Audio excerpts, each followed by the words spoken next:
Oh, yeah. Welcome in, everybody. Ben and Woods, 97.3 The Fan. Happy Wednesday, April 22nd. To all of you out there, thanks to the Tier 1s for tuning in. I'm Woodsy. Paul Reindel's our executive producer. Good morning, Paulie. How are you, buddy? Hey, how are you? Doing well. Ben Higgins, your friendly neighborhood sports anchor. Vacation Ben is here. It's been a while. It has been a while. It has. I'm excited. I bet you Couple are. days off. I need a little R&R. Little reset. Yeah. So you're splitting today right after the show. Correct. Heading Flight down to San Diego International Airport, a.k.a. Lindbergh Field. How are you? Are you parking your car? I splurged and pre-bought my parking space. Who is this guy, Paulie? Wow. Pre-bought my parking space, yes. Bit of an online discount, but still not cheap. It was definitely a little be nice to yourself and just get it done, get it easy, walk right in. Already have my bags checked in and everything, ready to go. Yeah. What airline? You know, the one that everyone else takes in San Diego. Got it. Yeah. Got it. Man, that's my guess is that's maybe the second or third time you've ever paid for parking at the airport is my guess. I usually like to do the off-site lots, or even better, park Go at to work, take an Uber, or get someone to even give me a ride from work. I've done that before. That's even better. I've never parked at the airport. Oh, I do it, and it's just the worst. You guys live a little further up north. Yeah. I would normally just take an Uber. So there's multiple levels. I have gone. I could have with driven you, by the way. Why didn't you ask me? I almost thought about it, but I really felt like that's not something you like to do. I don't right mind at after all. The show No, I don't mind at all. What am I going to do? Too late. I've already paid. Yeah, so you already paid. Yeah. I could have driven you. So, but there's different levels. So ask you can me next time. Now I'm offended. Actually, now I'm offended. Are you really? Yeah. See, I wouldn't have asked. I thought you'd be excited that I just did it myself. No, it's not that much. It's like I can do this. Well, I mean, I know you can swing it. I'm also in somewhat of a hurry, and if you had anything going here, like you needed to record anything, I couldn't wait. Literally anything. I mean, dude, if I had a 1 p.m. flight anywhere tomorrow afternoon or whatever, and we're both here until 10 a.m. and I needed you to drop, I needed a ride to the airport, I wouldn't even ask. I would just get an Uber from here and have my stuff, and I would just get an Uber. No, I wouldn't make somebody else do that. I would drive you. It's 10 minutes from here. You know, it takes no time. Wrong way, though. You're going the other direction. But if you ever need a ride from me, I'm always happy to do You have driven me to the airport before. I have. Now I'm offended. Then I would need someone to pick me up. Well, I'm not doing that. That's Saturday night as well when I'm back. So that's a whole that was part of it too. I wanted to have my car ready when I got there. Yeah. So definitely part of the equation. But I went and booked online early. And the new parking structure there, pretty sweet. You put in your license plate number. And once if you've prepaid, you pull up and it scans your plate, just opens the thing for you. You don't have to ticket, nothing. In and out as easy as can be. I did it once and it was pretty simple. But if you prepay, there's you can do prepay, you can do pay there. It's more expensive. You can do valet, and then it is really very expensive, really pricey. If you're there for 3 nights, you're talking $200 to $300 just to park your car, which I'm never going to do that. But if you're desperate, it is an option at the airport. For sure. And so you leave today. Now you will fly into Las Vegas. Correct. And your buddy Scott will pick you up. Mm-hmm. And then what's on the agenda? Straight to the golf course. Got a little par 3 contest to start the tournament festivities this afternoon. You are set. Yeah. And then it's a 2.5-day tournament with match play and teams and flights and food and drinks and all that. This is the big, all that jazz. This is their big one every year that he didn't want to miss. So I said, we had to defend our flight title from last year. Okay. So you can win some money at this thing. You can lose some money too. You can lose some money. All the food is good. Yeah, they do a pretty good food and beverage program at his club. So sounds awesome. They'll have stations out on the course with maybe sliders one day and tacos one day. It sounds amazing. Oh, it is. Any gambling this weekend? I mean, the gambling's on the golf. I don't know that there'll be any time to go down to the casinos. We're pretty tired at the end of the day after all the golf, and we're probably just the plan was just to go back, and I guess the new season of Full Swing drops, so we saved that, and we're going to watch a little more golf when we get done with golf. It's crazy. It's crazy. It's a golf orgy. Golf orgy. Yeah. Well, I mean, when I went and played my baseball tournament in Arizona, it was during the World Series. So we would play a doubleheader, and then we would all come home and find a place to watch the game. It's the exact same thing. And those trips are so special when you're out there doing what you love to do, like your absolute passion. And it's just, and the facilities are so nice. Like, it makes all the difference. Yeah, and they get the course in as good, like it's their Masters week. So they make sure the greens are going to be just lightning fast. So fun. The fairways will be perfectly mown. You'll feel like a PGA Tour player for a couple of days, which is just a lot of fun. That's how we feel. We feel like big leaguers. Yeah. Like, because you're on the big league fields, and you drive yourself to games and stuff, and you pay to play, so that's different. But the competition's through the roof. The facilities are spectacular, and you literally, all you have to do, your job, get up, get ready for a game, go play a game, come home, recover, get ready for a game. It's the greatest. It's the greatest. Why I look forward to it every single year. But you guys going to be okay without me for a couple of days? No, not at all. I'm actually going to try today on the show to say something that gets us suspended for 48 hours. So I'm racking my brain as to what to do to get us suspended for 48 hours. I've got some ideas, but I'm going to try. No, we're not going to be okay without you. It's going to be terrible, and I can't believe you're leaving. Sorry. And I've already warned my family, hey, everybody, Dad's going to be a huge D tonight, so stay out of my way as I prepare. Because I told Hannah this morning, I go, I don't really like when Ben's gone, because I like when we're the holy triumvirate, right? I like that. I said, I can do it. I've done it. I get nervous about it. I said, but Ben talks a lot. He's a bloviator. And I said, I'm missing a couple of hours of bloviating. Who's going to do it? It's because you've been gone a couple of days earlier this year. And you're just way more exhausted at the end of the show, right, Paulie? Like, if one of us is gone, physically, you feel like I have talked so much more. Like, my voice is dragging. You hate the sound of your voice. Wow, and you just ramble. Oh my God, do I ramble? So it's just nuts, man.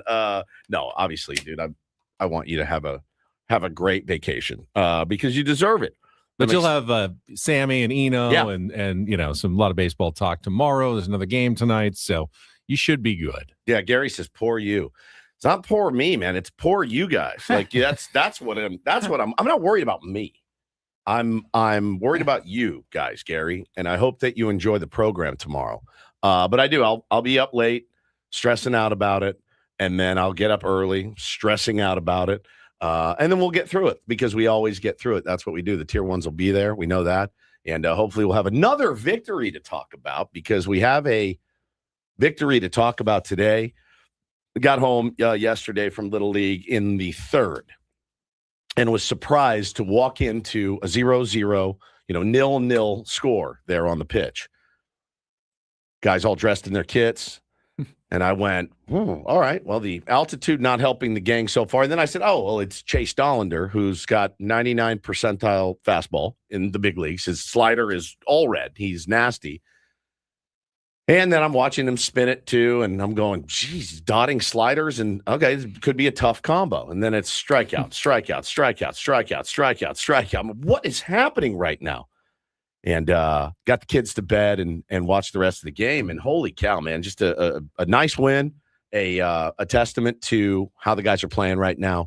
And very, very happy to get that first one. I'm curious to hear the grap up because I don't know what there is to put in the grab up for the walk. The bases loaded. I mean, walk. Let me just give you a short behind the scenes glimpse here. Typically, I go to our the game folder for each game full of highlights, and they're labeled, and it's here's an RBI double, here's a home run list of highlights, a huge hit from Xander, home run, robin catch, huge play here. Yeah, the first highlight listed was a bases loaded walk. That's Manny Machado. And then the number 2 highlight says final out. That's it. Holy crap! There wasn't really any spectacular plays. Yeah, we have some gems like Padres turn 2 and Vasquez strikeout. Right, there you go. Well, I mean, those happened for sure. Yeah, it's going to be crazy. You'll miss the roundtable tomorrow. I will. Chris Ello is going to host, and we're going to have Kyle Glazer is going to be in, and Sammy's actually going to take my chair. So we'll still have a full panel. Just be a slightly different makeup tomorrow during the roundtable. Yeah, I look forward to the roundtable now. It's really fun. I really like the guest idea. And, of course, I love the time. And everybody seems to love the time. And the Epic Wings are epic. Epic Wings are so good. Yeah. I'm kind of bummed that that maple syrup flavor is going away. This might be the last week. By popular demand, sometimes businesses bring things back. But, like, why do you have to – don't make it like the McRib. Just have it because they're that good. Like, if it's that good – why don't you start a letter-writing campaign to Epic Wings to keep the spicy maple sauce longer than the last week here? People that write letters about things are not my people. Does that make sense? Yeah. It's not my people. My wife may be mad at me for sharing this, but I'm going to do it anyway. We maybe have get suspended for it. Maybe. We have an HOA, right? And in the HOA, people get really upset about nothing. Nothing of major importance, right? And there was an email that came out. We live on a cul-de-sac. They get upset about HOA violations. Correct. Or perceived HOA violations. There's this area of grass, really beautiful area, and there's these really sweet green belt. But it's not quite a park. No, it's not a park, but it runs from one street through. You can cut through if you want on foot. A green belt. So I'm looking at the picture right now. Is a couple of little dirt patches in there. Just a couple little dirt patches in the kind of died. Maybe animals got on it. No, something. It happened from this group of kids that are, probably 12 to 15, and they set up a net and they just play wiffle ball and they just grind. And I love it. And they're the best kids and they never cause any trouble. And they just grind and they just grind. And then sometimes they'll hit golf balls into the net. Sometimes they'll, play home run derby into the net. Huge email comes out that people are pissing and moaning about it. And I was so proud of my missus, man, because we got the email and she writes back this. Let me read you this banger. I'm going to embarrass her right now. She says, as a resident of where we live, I wanted to share a slightly different perspective. One of the things we value most about our neighborhood is how safe, connected, and family-oriented it feels. And damn it. Hang on. And a big part of that is seeing kids out playing in the streets and in common areas. There's something really important about kids being able to play close to home. It keeps them safe, within sight, engaged in healthy, active play rather than being inside or needing to go elsewhere. The alternative, sending them out of the neighborhood to find space to play, can feel daunting and frankly less safe. Being able to stay local allows parents to stay involved and keeps that sense of community strong. During spring break, I saw kids playing in that park. It genuinely made me happy. It's a sign of a vibrant, lived-in neighborhood. I recently listed a home on our street, and the buyers were so excited to see children outside playing. It's exactly the kind of environment people are looking for. Of course, we all want to take care of our shared spaces, but if occasional wear and tear on the grass comes with supporting safe, healthy activity for our kids, it feels like a worthwhile trade-off. That's part of what makes this neighborhood so special. Thanks for all you do. Wow, that was a good email. Dude. Yes, I'm so proud of her, man. Let me go through it. Not only was it polite and kind, but it went through all the concerns, because the reason you have the HOA is to make sure that no one ruins everybody else's peace, quiet, or property values, right? Right. And someone is obviously concerned that an unsightly brown patch on the grass is going to, I don't know, ding the price of their house by $300,000. Come here and look at the picture, by the way. Just real quick so you can see it. That's what they're complaining about. I mean, it is, I hate the term nothing burger so much, but it's a literal nothing burger is what it is. Spray a little green paint on that. It'll be fine. Dude, 100%. That's what they're complaining about. But yeah, she addressed that and said, in reality, those kind of things increase the value of our neighborhood and our home. So let's have some perspective here. The day we drove to look at that house, the day we pulled in down the cul-de-sac and you go, oh, okay, cool. And there were about those probably same 5 or 6 kids. This is 4 years ago. At that point, they're 10, 11, 12. And there's kids playing baseball in the street. And it reminded me of the street that I grew up on. And I went, okay, checkmate. And then these guys this family moved in from Brooklyn. And they saw me playing with my kids in the street and the other kids playing. And they go, that's what sold us on this neighborhood. There you go. It's right there. The grass is grass, man. Being able to look outside your window and there are your kids playing in your neighborhood, it's priceless. And I was very proud of her. Now, I don't know if it will do anything. Certainly, but I was very proud of her for writing that. I think the only time we've had neighborhood complaints, dog barks, The dog especially barks. when she was You had one, yeah. younger. And there was a guy who lived below us who was just mad about it all the time. She still occasionally will bark when someone comes up to our back fence a little too dogs close. do that. Which Is what dogs do. And also, I kind of want that if someone's at my back. Like, I mean, and there's plenty of other dogs in the neighborhood, and they are going to bark at times. And it's just like, what do you want me to do about it? Just never let her out? What? I mean, I don't understand. So, but that's HOAs can be tricky to navigate. They are, absolutely. And, she's obviously in the real estate business, so she has to be careful about what she does. But I was very proud of that email. And I don't know how we got on that tangent, but we did. And she's letter writing. The letter writing. The letter writing campaign. Yeah. I like the letter writing in response to a crappy letter. That I'm into. Those are my people, the one that fight back against the letter writing people. And that's exactly what she did. Today is also Earth Day. Today. And April 22nd, the real Earth Day. She said, you have to wear green today. I said, oh, okay. So I put on my green sweatshirt, but it's so hot in here. But I did want to represent a little bit of green. I put my sweatshirt over my chest here because it is Earth Day. So otherwise you get pinched. Yes, right. Happy Earth Day to all who celebrate. I didn't know you were supposed to wear green. I didn't supposed either. to She told me this green. She told me this morning. You act green on Earth Day. You don't have to bike to wear work? green. Huh? You didn't bike to work? I did not bike to work today. I don't have a bike. That would make So it that's difficult. the first problem. He would get here in time for tomorrow's show. Correct. Me on the 5 or on the 805. That's a good show punishment. You have to bike to work one day. Paulie, I'd have to get a hotel halfway through. I don't think I could do it. How far is it? 20 miles? Something like that, yeah. I'm not making a 20-mile bike ride. There's no way. It's mostly flat, too, but I don't think I could do it. So happy Earth Day to all of you out there. Act green today. Speaking of grass and green, I could not believe how nice the grass was yesterday. I went to San Diego Wave practice. They're back this week after the international break. Yeah, I saw you post a selfie bit. I did. It was just such a nice day, and I was kind of waiting because they were still wrapping up, so I didn't have anything to do. So I thought, I'd do a little selfie from a beautiful location. They practiced at the Polo Fields in Del Mar. I know where those are. Those are beautiful. Yeah. And I mean, you've got the Polo Pacific Fields. They got the Pacific in the distance. You got the big old giant, multi-million-dollar houses on the hill. The weather was just ideal out there. I was just happy. And I mean, is that a requirement? That the grass was like, I've never seen, I've gone to the best golf courses and I've never seen such nice grass. Was that a required perfect. Selfie? It was not. Oh, that was just a genuine, I'm so happy. That was just, I'm happy and want to post a picture of me out at San Diego Wave practice yesterday. Every time I post a selfie, it makes me so self-conscious. I'm glad that you're able to do it. I'm rarely able to do it. Just the mood kind of struck. And it was good mood. I got to interview Kennedy Wesley. She is very cool. 25-year-old defender for San Diego Wave. She just scored her first career international goal for the U.S. women's national team this past weekend against Japan. She came in as a sub, and I think it was just her 4th or 5th ever cap international appearance, but she's like a rising star in women's soccer and one of the best players on the Wave. So got to interview her. Very cool to meet her for the first time.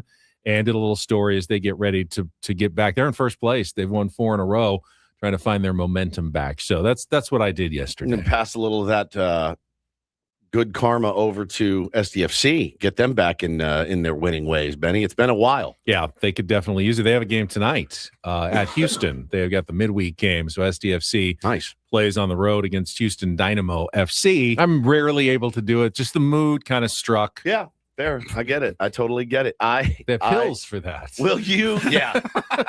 That's true. They do. And gummies and all kinds of stuff. Shots. Straight one under your tongue. That's right. Let it dissolve. Right. 100%. I would like more selfies this weekend, though. When he goes on vacation, Paulie, he goes on vacation. Yeah. Like he disappears. Yeah. He goes underground. Off the grid. Do you even take pictures on your phone? Like to send us twice, even. But yeah, you don't. They're always the same. It's me standing on a tee box with, my buddy Scott and 2 other people we're playing with, and I don't know some randos. It's like, You really want to see that again and again and if you again? go through my camera roll on my phone, you can very easily tell when I go on a trip, whether it was Philadelphia or Vegas with my wife or spring training or whatever. There's like 100+ photos. One. And he'll take like one or two. I mean, when we went to Philly, I took a lot of food pictures. You did. Because I do like food pictures when I'm traveling. You just go back and look at them? Not really. I rarely go back and look at my own pictures. Is that something people do? Like my kids like to look at pictures when they were little, so we spend a lot of time scrolling back. I'll go back and look at photos of us or memories or photos of our dogs or whatever, but like I've taken a picture of like, oh, this steak or this meal looks amazing or whatever. You take a picture at a fancy restaurant, but I've never once gone back and seen it and be like, babe, remember that steak for our anniversary dinner that one year, like 5 years ago? But Ben could go on a literal safari and I'd be like, let's see the pictures. I don't actually have any. I'm like, you were running around with lions and tigers. And he's like, I didn't take any. Like, You've seen one, there was a driving range. You've seen them all. I guess. All right, let's get cranked up this morning. All right, we've got at least 3 highlights, sort of, from the game to get to last night. Very short. Padres wrap up, but it was another victory for your San Diego Padres, who are now. Doesn't really matter. Doesn't matter. It does not matter. But just acknowledge the fact that they are tied for first place with the Los Angeles Dodgers. Let's go, Padres. We will get to the wrap up. Have we slayed the dragon again? Not yet. Not yet. Not yet. All right. But we will go through it. We will set the menu. Promos. Pretty fun show. A Big League Wednesday and a management report Wednesday. A little early this week. We'll tell you when Craig Stammen will be joining us later. Coming up next with Ben and Woods. Get things started here on a Wednesday morning on San Diego's #1 sports station, 97.3 The Fan. First, though, I want to tell you about Trajan Wealth. The Trajan Wealth, about 3 months ago or so, I was told, just meet with these guys. Because I said, I don't really think much about my 401k. I just let it sit. I said, just meet with them. So I met with David with Trajan Wealth here in San Diego. And he explained to me, do you have an old 401k? I said, yeah, old job. It's been sitting there for years. I don't touch it. He says, do you know they often charge much higher fees than you need to be paying? You get that in a Trajan Wealth account. We can get better fees, better investments that set you up better for the future. I've got, hopefully retirement somewhere on the horizon, not soon, but if you're 10 years out, 15 years out, 20 years out, whenever it is, you just want to make sure you've got a good plan. And that's what Trajan Wealth is there to help you set up a plan that works here in San Diego. They've got offices, Liberty Station, Carlsbad, and Del Mar, and they will just make sure that you are on the right course for retirement. It's not a hard process. You can just start it by going to trajanwealth.com. That's trajanwealth.com. And then once you do that, you set a meeting with your advisor, and you're really good to go. So check them out today. Make sure you give them a look on the website, 619-901-0100, 619-901-00. It's Trajan Wealth, advisory services through Trajan Wealth, LLC, SEC registered investment advisor, additional services through Trajan Estate and Trajan Tax, actual client, paid advertisement, additional disclosures at trajanwealth.com. Attaboy, Benny.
He just here. I'll show you a little. Just a little. Please don't. Just a little bit. What hurts on you? Nothing at all. A little bit. Not that now. So let's say whatever you're about to touch is the only thing. Let's say It's gonna hurt. Right? All right, yeah. Okay. Pretend your knee hurts. Pretend your knee. It's going to in a second. Right here.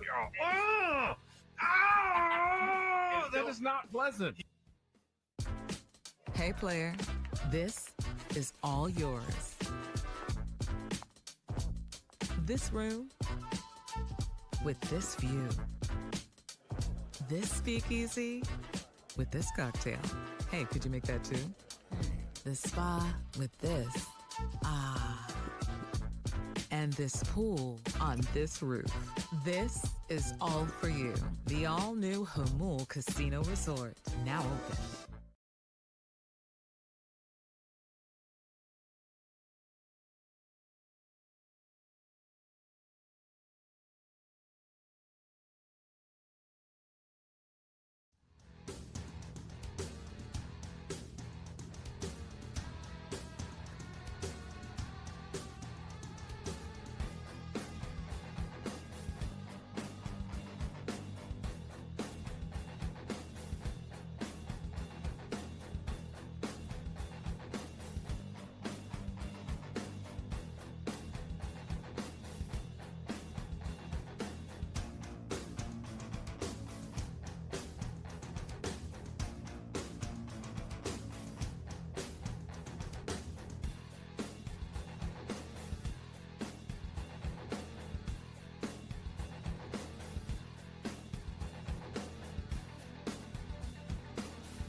Going to set the menu here for the Wednesday edition of Ben and Woods, Big League Wednesday. First, though, birthday shout out. Yeah, birthday shout out to Mallory Doyle. She is 10 years old today on this beautiful Earth Day.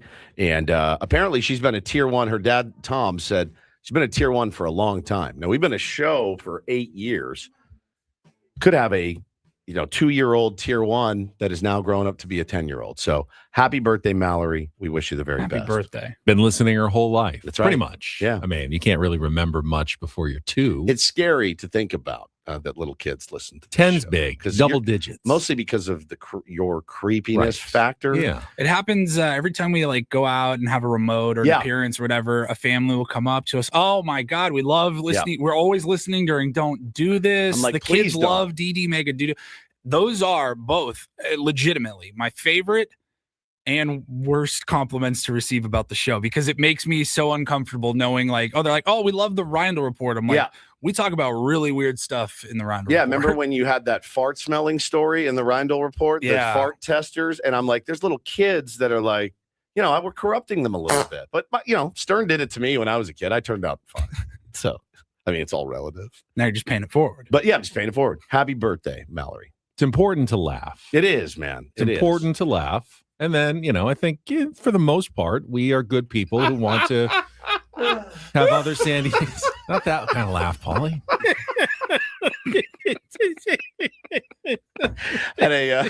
Had a umpire walk up to me the other day before the game. We use their kid umpires. They're like between 12 and 14 or 15. And he's like, "How you doing, man? I'm Noble. I'm a tier 1." And I'm like, "All right, well, give me some calls then, bro. We're gonna need him in this game." That reminds me, I had when I played the GOAT this last weekend, there was a caddy with our group, one of the youth caddies that they have. He was carrying John Ashworth's bag, Ian. And we got to the second tee, and my golf bag has our Ben and Woods logo on it, courtesy of our friends at Callaway. Thank you, Jason. And he said, "Oh, do you like that show too?" And I go, "Did he?" Yeah. I like it a lot. And I go, I do like that show. I like it a lot. He goes, I'm actually Ben. And he almost fell over. He almost fell over. I think he must have called his dad, because his dad met him at the turn and had to say hello, which was great. I'm glad he came by, and Ian was great. Great caddy, great kid. And just wanted to thank him. Show too? I like it a lot. I like it so much. I put it on my golf bag. I put it on my golf bag. Son, do you know who I am? Fantastic. All right, let's set the menu. Here's what we've got coming up here. Padres talk this segment. We'll get to our wrap up and a very short highlight wrap-up of a 1-0 win over the Colorado Rockies. At 7 o'clock, we will pay off the Incorporator. Jesse Agler challenged with incorporating the word deflocculate. Oh, it's a good one. Into last night's game. Yes. He said right away that he knew how he was going to do it. I have no idea, but I haven't heard it yet. We will play it for you coming up at 7 o'clock. 7:20 is Don't Do This, and then at 7:35 on a Big League Wednesday, we'll be joined by our friend Brett Boone from the Brett Boone podcast. Has been killing it this season for us on Wednesdays. I was just going to say, I don't want to jinx him, but he's really been on fire. So expect a terrible performance. He had his brother on the Brett Boone podcast. Yes. This week. So we can talk to him about his conversations with Aaron and obviously the Padres, hottest team in baseball right now. That's at 7:35. Then in our 8 o'clock hour, we'll play Take on Woods, chance to qualify for the field level Padres seats on Memorial Day. And at 8:35, we usually do it on Friday, but we're moving the SDCCU management report up to Wednesday. Padres, of course, are heading to Mexico City. They don't have a game on Friday. So Craig Stammen will join us a little early this week on a Wednesday morning, fresh off another victory. His team's won, 11 of 12, 14 of 16.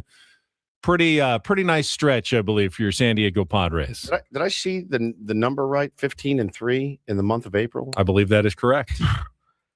I mean, that'll play. That's as outstanding as it can get, almost. Well, I mentioned it on the show yesterday, but I tweeted it out. Why are we not making a bigger deal about it? It's almost like I'm hesitant to, Paulie. Right. I really am. I'm with you. Like I agree with that. I'm telling you right now, if they were 3-15, I know how we'd be feeling and what we'd be saying. Bro, they were 2-5, and people were like, slit his throat. And I tweeted it out last night, mentioned it on the show. If they won last night, and they did, they'd be 16-7, which is their exact same record through 23 games last year. Yeah. The big difference, of course, they started 7-0 last year. They started 2-5 this year. So they've already made up the entire bad start from this season within the first 23 games of the season, and are now on the same pace that they were, which really carried them, remember, into the playoffs last year. The hot start is really what got them into the postseason, and now they're already back there. They've played so well. Were the Padres in the standings, like at their worst this season? I think this 3 or 3.5 maybe was.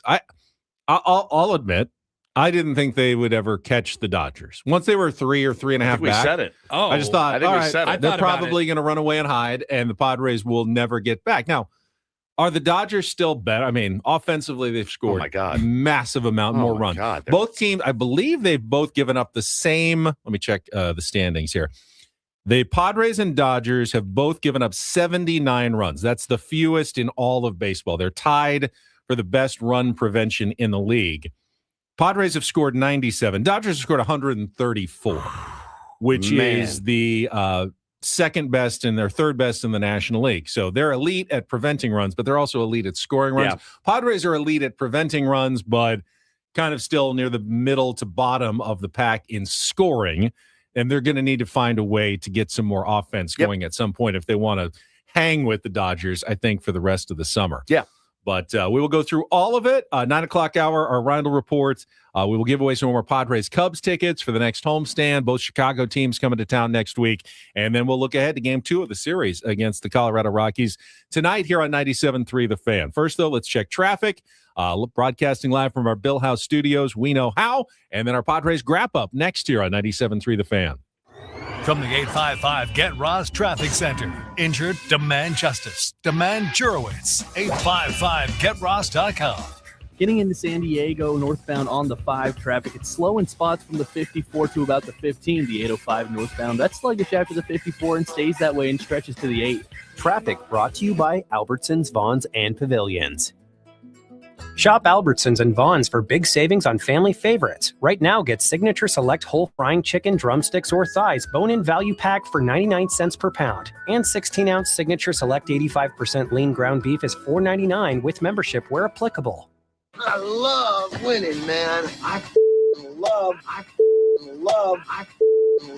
winning. You hear what I'm saying? It's like better than losing. Are you ready?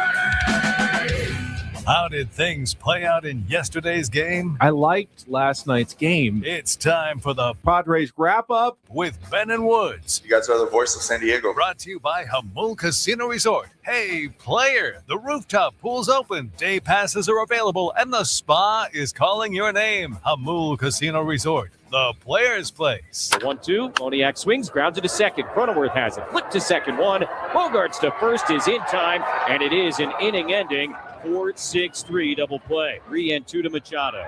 And he takes high ball 4, and the first run of the night will cross the plate on a bases-loaded walk here in the 6th. Cronenworth hits home, and it's 1-0. Tovar in the air to a shallow right field. Tatis in, couple of side steps towards the line. He makes the catch. Another 1-2-3 inning. 12 in a row put down by Randy Vasquez, who finishes 7 for the first time this year. 2-2 to Castro. The pitch from Adams swung on and popped behind third base. Machado onto the outfield grass, calls off Laureano into foul territory. He makes the catch. A 1-2-3-8 for Jason Adam, and now 15 in a row put down by Padre pitching. First pitch from Morejon in the air to deep center field. Jackson Merrill's going back. He's got space. He makes the catch, and the ball game is over. Randy Vasquez, Jason Adam, and Adrian Morejon combine on a 3-hit shutout at Coors Field, and they put down the last 18 in a row as the Padres collect a 1-0 victory here in Denver to take Game 1 of this series against the Rockies. Fantastic. Hard to pitch like that, Coors Field. Did a tremendous job throwing strikes, got his pitch count down, got a lot of swing and miss. Just an outstanding outing from Randy. Just the 12th 1-0 game in Coors Field history. That dates back, 30-plus years of baseball. So you're going to see one of those every 3 years or so at Coors, a 1-0 game. Well pitched, both sides. This is a weird stat. Padres have now played the Rockies 5 times. They've won all 5. More than half of them have been started by Jimmy Herget, Herget as the opener. 3 of the 5 games. He just came in and blew away Laureano, Tatis, and Merrill in the top of the first inning. Strikeout. And go, oh, okay. Well, at least he's not going to be around much longer. And then Chase Dollander comes in, and he was maybe even better for much of the game. The stat that they had about Dollander, that his four-seam fastball actually averages the highest in the league, like ahead of guys like Mizorowski and Bubba Chandler. Dollander's the guy who throws the hardest in all of baseball when it comes to the four-seam fastball. That's not including like relievers. I think that's starters. Mason Miller throws harder. But and he was locating it too. I mean, early in the game, you can certainly poke holes in the Padres offense. They haven't been great, but I got to tip a cap at this point to Chase Dollander yesterday, he was actually quite good. Yeah, he was outstanding. And Randy Vasquez was better. It's wild. I mean, he was better than Chase Dollander last night. And what a turnaround for Randy. You can't even call him Strandy anymore when he has performances like that. He was outstanding last night. Got 12 swings and misses. Dollander had 15. So, I mean, again, you look. I even tweeted. I said Dollander's gross, and what I should have tweeted is so is Randy Vasquez. I mean, it's just as gross as Chase Dollander. He doesn't blow you away with the velo and the big power fastball. Still very good, but the pitch mix was outstanding last night. Had guys off balance. Very, very impressive. And I got to tell you, man, Jason Adam was the nastiest I think I've ever seen him last night. I mean, there was nothing they could do. He went change up away, slider down. I mean, everything was out of the same slot, the same tunnel. The guys were swinging 3 feet over the top of it, Benny. He was outstanding. And then we get to the 9th, and everybody in San Diego is texting their buddies, going, what is happening? What is happening? We did it. I go, what are we doing? What's happening right now? Like 3 different threads. It didn't even register in my brain after an off day that Mason Miller wouldn't go. And then you realize he's gone 4 out of the last 6. Apparently it was a plan the night before. Hey, we're not going to use him. So let's give him another day. Stammen said on Sunday, after he pitched on Sunday, they go, you're off the next 2 days. Yep. So day off and then Tuesday as well. You could tell Mason Miller, you could see the shots of him in the bullpen. He wasn't coming in even if that game was going extra innings. Yeah. He was lounging, chilling, knowing there is almost no circumstance in which I'm going into this game. Here's a little bit real quick from last night. Just the idea, when was that kind of decided? And was that Mason saying, hey? No, that was us deciding that probably on Sunday, that if he pitched Sunday, he had 2 days off. We're going to give him the day off and then the next day off. So kind of internally thought about it ahead of time, and, we felt good about it today still. I had no problems with it afterwards. I was very confused. Stammen's the other quote that wasn't there was, he's not a robot. Yeah, he's not a robot. Guys, he's not a robot. Yeah. He's not. He looks like it. He looks like it, but he's an actual real person, and you can't treat him as though he's not a robot. Some machine that you can just put out there whenever you want. You are a robot. I am more robotic. Craig, what are your thoughts on Ben Higgins? He's not a robot. Yes, I don't know about that. Yes. I would disagree. He is. He's not a robot. He is a robot. No, it was awesome. And then Morahone, yeah, I mean, everyone's texting going, okay, what is happening? And of course you get nervous. Something going on. No, just a planned day off. Strikeout. Now, my heart was in my throat on that last swing to center. Why did it look like he hit that ball 600 feet? It sounded It was like, really whack! solid. Yeah. I go, oh, my God. And I go, oh, he's got 50 feet in front of the wall. We're good. It was awesome. It was awesome. Now, again, you can, and we will, you can remain concerned about 15 strikeout games from your offense, right? But, these guys were really pumping it up last night. That's not usually the Padres' offensive concern. No. They don't strike out a lot. Correct. They don't make a ton of great contact. They do. They hit the ball hard. They hit the ball hard. They're one of the teams in baseball. They don't put the ball over the fence. Correct. That's the big one. They're not putting the ball over the fence right now. And again, you saw it from Tatis again last night. The ability to say, okay, they're going to throw me away. I'm going to take my hits. They're going to throw me away. You see it from Manny. They're going to go up in the zone. All right. Manny scorched the ball. Of course, hit it right on the ground.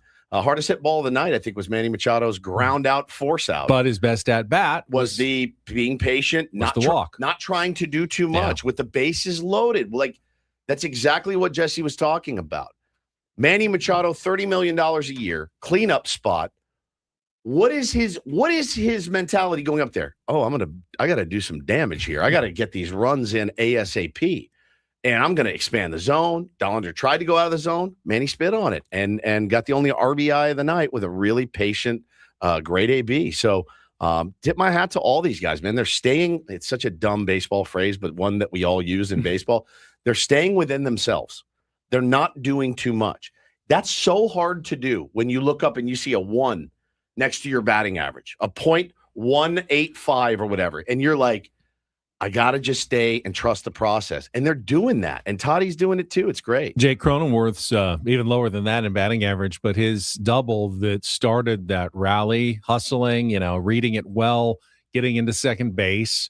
That was followed by the Tatis infield single. And then Jackson Merrill, I mean, he has really been struggling. He is 0 for the trip. He looks late on fastballs. He just does not look Jackson Merrill-like right now, but they got a little lucky. Brushed the pant leg on that pitch that loaded the bases and set up Manny for the go-ahead walk. So little tiny things, especially in a 1-0 game. Just little tiny things. Like that pitch to Merrill, like Dollander had dominated Merrill. Everyone had dominated Merrill this road trip, and you let him get on base, and then you had a tough at-bat against Manny Machado that followed. That was one of the keys. Freddie Fermin deserved better with the 2 drives that he hit. 806 feet worth of drives that were outs. It's a big park, man. It's a huge park. And those don't fly nearly as far at sea level. I was glad to see him get the hit in the 9th inning, the double down the line. However, I think it needs to be mentioned because we texted about this last night as well.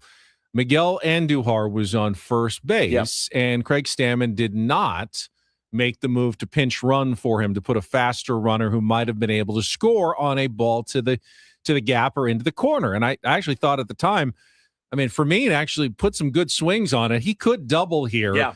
Is that not a concern? And it turned out after he doubled into the corner that Andujar had to stop at third, and they weren't able to add any insurance. Didn't hurt him at that time, but just one of those things like, okay, I wonder what was going on. Was Bryce Johnson available? Is anything going on? Did they have a reason that they wanted to save him in case the game went extra innings? Or did you just forget? Or did it get overlooked in the heat of the moment? As they say, baseball moves really slow, except when it moves really fast. Except when it doesn't. All of a sudden you've got a guy on first. Wait, Andujar's on first. Wait, a pitch. Oh, too late. We should have sent out a pinch runner in that situation. So, even on a win, you want to make sure you point out where you could have been better.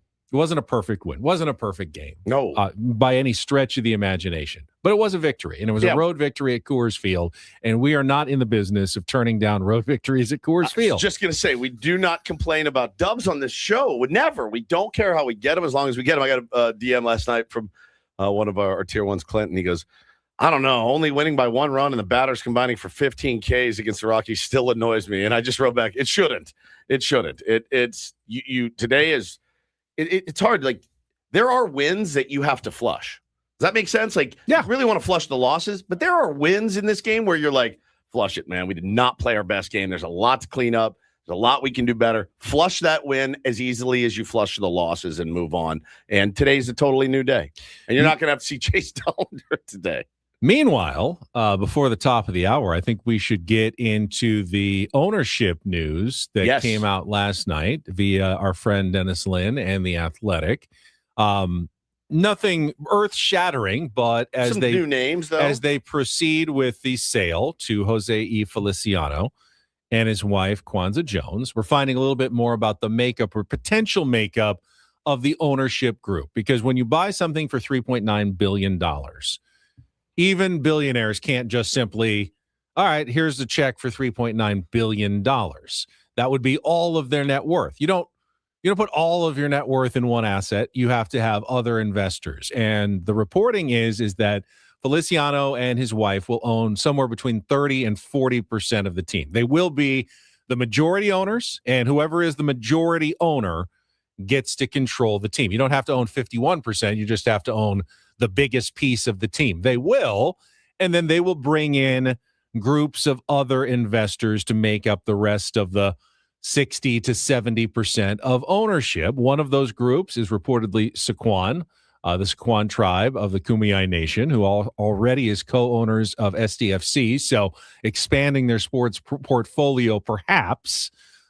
There's also talk of Drew Brees. We heard that rumor of Drew Brees and the Viore founder. Apparently, he's not in it. One of his other guys is in it, but Drew Brees is being talked about as one of the potential investors as part of the Feliciano group. And they may keep around some of the current owners of the Padres, some of the Seidler family, maybe remaining on at least as part owners of the team. Interesting. Alfred Harpelou, they're going down to the stadium that's named after him. He owns the Mexico City Red Devils. He owns about 15% of the Padres. He may hold on to that chunk or some of the Padres as well. So it's still going to be an ownership group. It's just going to have a different head with Jose E. Feliciano. Love a different head. A different head. So that's going to be He's going to be. He and his wife Kwanzaa Jones will be the control. He will be the control person. Okay. They will own. He will. I think they will both be the owners. Yeah, but there's only 40% of the team together. He will own like 20, and she will own 20. But there's no. They will definitely be making the decision. He will be the ones that make the final decision. And the forward-facing people. Correct. Of the San Diego Padres. Okay. So really nothing. And that's what happened when like Ron Fowler was the chairman. He didn't own 51% of the team. He owned a percentage of it. And then Peter Seidler became the chairman. He never owned the majority of the team either. It's always been a percentage of ownership, and then you put together a group of investors that's part of it. And you occasionally see them around, in the suites or down on the field before the game. Oh, he's one of the owners. And you go, really? Didn't he? I didn't know. But there are surprising people that have owned part of the San Diego Padres. It's not us, though. I can tell you that. Nope. Ben and Woods brought to you by David P. Shapiro, criminal defense attorneys, helping good people regain control of their future when charged with a crime since 2010. Visit davidpshapirolaw.com. But with the ownership news comes some interesting rumors about the next thing the San Diego Padres may be up to. We'll talk about that, pay off the Incorporator next here on The Fan.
Got a little quick update on something we were just talking about, the decision to not pinch run for Miguel Andujar. Yeah. Reading Kevin Acey's daily that he posted this morning, did ask about it, and apparently Craig Stammen momentarily was beating himself up in the dugout about not sending in Bryce Johnson. He told his bench coach Randy Knorr, like, should have done that. That was a big mistake. And Randy Knorr said, don't do that to yourself. They talked about it, and they decided that with Coors Field, they didn't want to be left with just Luis Camposano on the bench in case the game ended up going extras. Crazy things do happen at Coors, and they wanted to have both Bryce Johnson and Campy still available if the game happened to go on. It's a one-run game, so it was a thought-through decision. I still disagree with the decision. I do too. I think they should have pinch run, but they did. They talked about it. They decided, and it ended up working out because they won the game. Would Bryce Johnson have scored there? Yeah. Almost certainly. Miguel Andujar, not one of the swifter of feet runners on the Padres, but he said, hey, we did talk about it. He did beat himself up momentarily. And I like that he can get over it too, because 100%. Well, he's not he's not defensive about it either. And you'll drive yourself crazy if every move you make. Yeah. Imagine. I mean, it would make you insane. It would absolutely make you insane. The hardest move is also not using Mason Miller.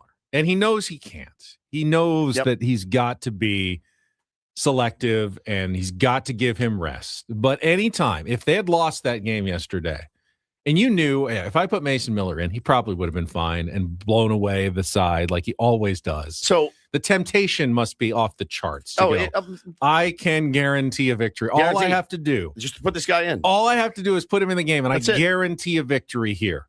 But I have to think about the long term. See, the King Charles here says, I feel like he gives too many people days off. I feel like the Rockies fans were like, if we're going to lose again, please bring in Miller.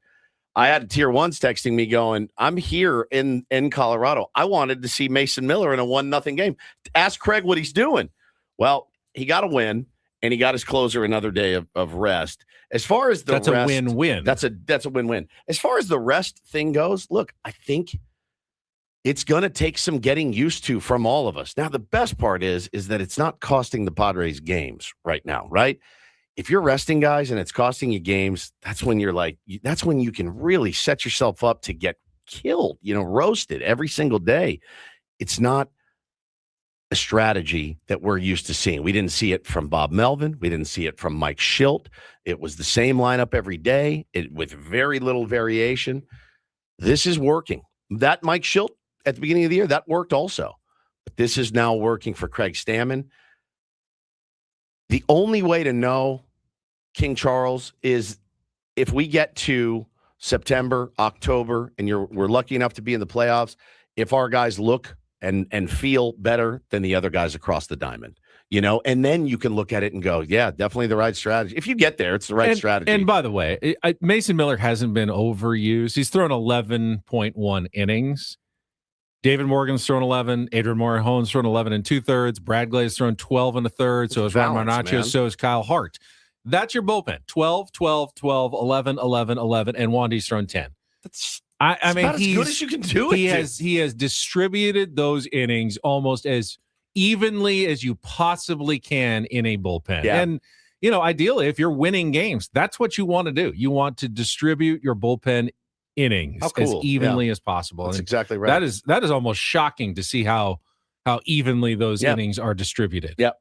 Yeah, great. And then you've got 7 from Estrada, who's on the injured list. Adam just came back. He's got 4 2/3. And Alec Jacob had that 1-2 inning appearance and then was sent back to the minors. But, he has done a really good job of making sure everyone gets used, but no one gets used too much so far this season. I was dying at Manny Machado's comment after the game when he was asked about another third straight, by the way, ABS challenge that did not go his way. He goes, yep, I'm done. That's it. I'm not doing it anymore. He goes, when we got into the season, I thought to myself, all right, only do it on obvious pitches. He goes, I thought it was obvious.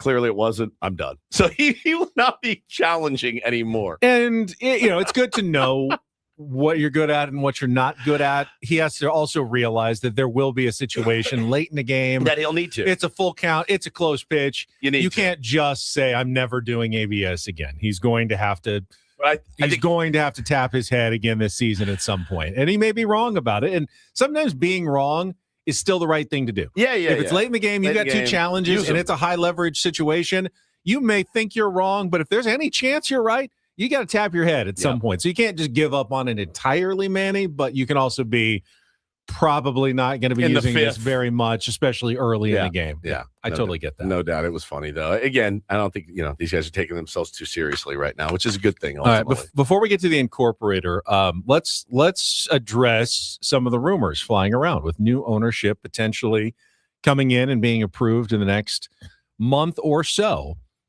We saw some tweets yesterday. I think Chris Cotillo had one of them, Cotillo, about Lucas Giolito going to the Padres. Got a DM myself yesterday about that. It's still no more than rumor, just kind of rumors. Level. Yep. It does make a lot of sense. It does. Given that Giolito is truly the only established veteran starter left on the market who you could at least envision as being a mainstay in a rotation for the rest of the season. Again, not a guy that you would probably look at and say, yeah, game 1, game 2 starter, unless he has an outstanding season, Ben. But you do look at him as a guy that can go out and chew up some innings for you. He threw 145 innings for Boston last year, and that's very valuable. That's a very valuable commodity to have. We're missing that with some of the guys that we lost. He's got the ability to go out and chew up some innings for you, which is what you need. With a really good bullpen, then that's what you need. You're looking for a guy to go 5. Yeah, and with Nick Pivetta out for an undetermined amount of time at this point, and no idea when and if Joe Musgrove is coming back, you'll have the choice. Now, maybe Matt Waldron in his next start tomorrow throws great, and you don't feel the urgency. You've been getting wins with Walker Buehler and German Marquez on the mound. But at some point, if those are your 5 guys for an extended period of time, the Padres are going to go through a rough patch where, some of those guys are going to struggle. It's just you're not going to survive the whole season with a Buehler, Marquez, Waldron lane of starting pitching. That will come to a messy conclusion. You need more depth at some point. Griffin Canning may be part of that depth, but if you truly want to have enough to get through the season, Lucas Giolito may be the answer you're looking for. Yeah, potentially. So again, it's just the rumor mill at this point. But I saw Chris's tweet. I got a DM yesterday about it too from a guy that I don't know very well, but he knows a guy. So a nice little game of telephone. Don't know if it's gonna materialize in the next couple of days. We'll be here certainly to let you know if it does. And I think that people ask in the chat, why haven't they signed him yet, or why hasn't anyone signed him? And he turned down $19 million qualifying offer, and that's got to sting a little bit because I don't know that he's going to get 19 mil this year. So he wants to make sure it's the right fit for him. It would be my guess. He's been keeping himself in shape. And can he help the San Diego Padres? I think unequivocally, yes. This is not, in my opinion at least, and it remains to be seen if he does come here, this isn't a scrap heap guy. This isn't like grab a Vince Velasquez, no offense to Vince, grab a Jake Arrieta. This is I feel like we had more scrap heap guys in the rotation now than Lucas Giolito. I think it was an option he turned down. It wasn't the qualifying offer. No, yeah, $19 million option. Yeah, because if it was a qualifying offer, then the Padres would have to give up a draft pick to sign him, which would make it even less desirable to sign Lucas Giolito. So I just wanted to be clear on that. I think it was an option that was turned down. I mean, somebody in the chat said he wasn't good last year. He pitched to a 3.41 ERA in Fenway Park. He was effective. He's effective. He's peripherals. What do they call them? The underlying metrics. The underlying metrics weren't great, but he was absolutely effective last year as a starting pitcher. Punched out 121, walked 56. Again, we've talked about it many times with the experts on our show, the Eno Sarases of the world. It's lovely to have Shohei Ohtani, Tyler Glasnow, Blake Snell, Yoshinobu Yamamoto. Like, it's great to have guys like that. We don't have those guys. You're going to have to find guys that can get you to October, where if you have to use a guy for 2 innings and turn it over to your bullpen, you can. You can. You play to your strengths. Or perhaps by that point, Nick Pavetta's back and dealing. Joe Michael Musgrove, King looks like Michael King. Maybe Joe Musgrove's back. You're hoping on that, and you'll need more in the playoffs than just Lucas Giolito, but he can help you get there, no doubt about it. And the bigger sign, and we're hearing these whispers, you've read it from some of the writers like Kevin Acee and Dennis Lynn. There is a belief in the organization that new ownership is going to want to spend a little bit, whatever clamps have kind of been on during the sale process, like you're afraid to take on more money until a new owner's in. Some of that at least could be lifted. Now, there's no giant signings you can make immediately. You can make a signing like Giolito. That's about it during the season. But overall, that's very encouraging news if you're a Padres fan. But again, there's whispers right now, but encouraging whispers. Remains to be seen, And again, we've talked about being able to win a press conference. It's really important that they do that on day one. And but again, you have to back up what you say. But remember, Padres are not desperate for Lucas Giolito at the moment. They're 16-7. Right. They're the hottest team in baseball. But if you're going to strike while you're not desperate instead of desperate. That, that's the move. Planning ahead a little bit, plotting it out. And, again, I think maybe Matt Waldron's start was enough to where you saw, I don't know, we're giving maybe one more. But we said that about Marquez. We said that about Buehler. We'll see how Buehler does at Colorado tonight. This team is finding ways to win, so you just kind of have to ride with them right now and trust the decisions that they're making. And again, with a new owner coming in with money, I don't care if they pay Lucas Giolito, $10 million or whatever. Would you be more excited about Giolito or Canning? I'm not sure. Actually, I don't know that question. I'm not sure the answer to that question. It's a great question. I have no idea. And I know Griffin Canning's getting closer. I don't know when that really is, but he may be your next option coming into the starting rotation when you need someone. Yeah. All right, let's get to the Incorporator. Yesterday, Jesse Agler joined us on Tuesdays, 4th week of the season. So we were at the letter D for his Incorporator. Paulie? It is time for your 4th word of the season, which means we're on the letter D this week. Yes. Paulie, do you have it? Deflocculate. Deflocculate. I feel like we've done that one. I don't think so. It's to break down into small pieces. We did defenestration. We did defenestration, but this is deflocculate. Yeah, to break down into small pieces. Yeah. Deflocculate. Deflocculate. Deflocculate. That's fantastic. I love it. And I already know exactly what I'm going to use with it, and I love it. Already knew. All right, so Paulie. So I got a text last night from Jesse Agler. He said this was done in the bottom of the 8th. Jordan Beck at bat. Kind of hilarious setup. And I go, can't wait to hear it. And he said, all of it, I really amused myself. So Jesse actually felt pretty good about this one. So we go to the bottom of the 8th. Jordan Beck at the plate. Jordan Beck will be the batter. The other thing about pulling Vasquez after the 7 innings, and you can say, quote, just 84 pitches.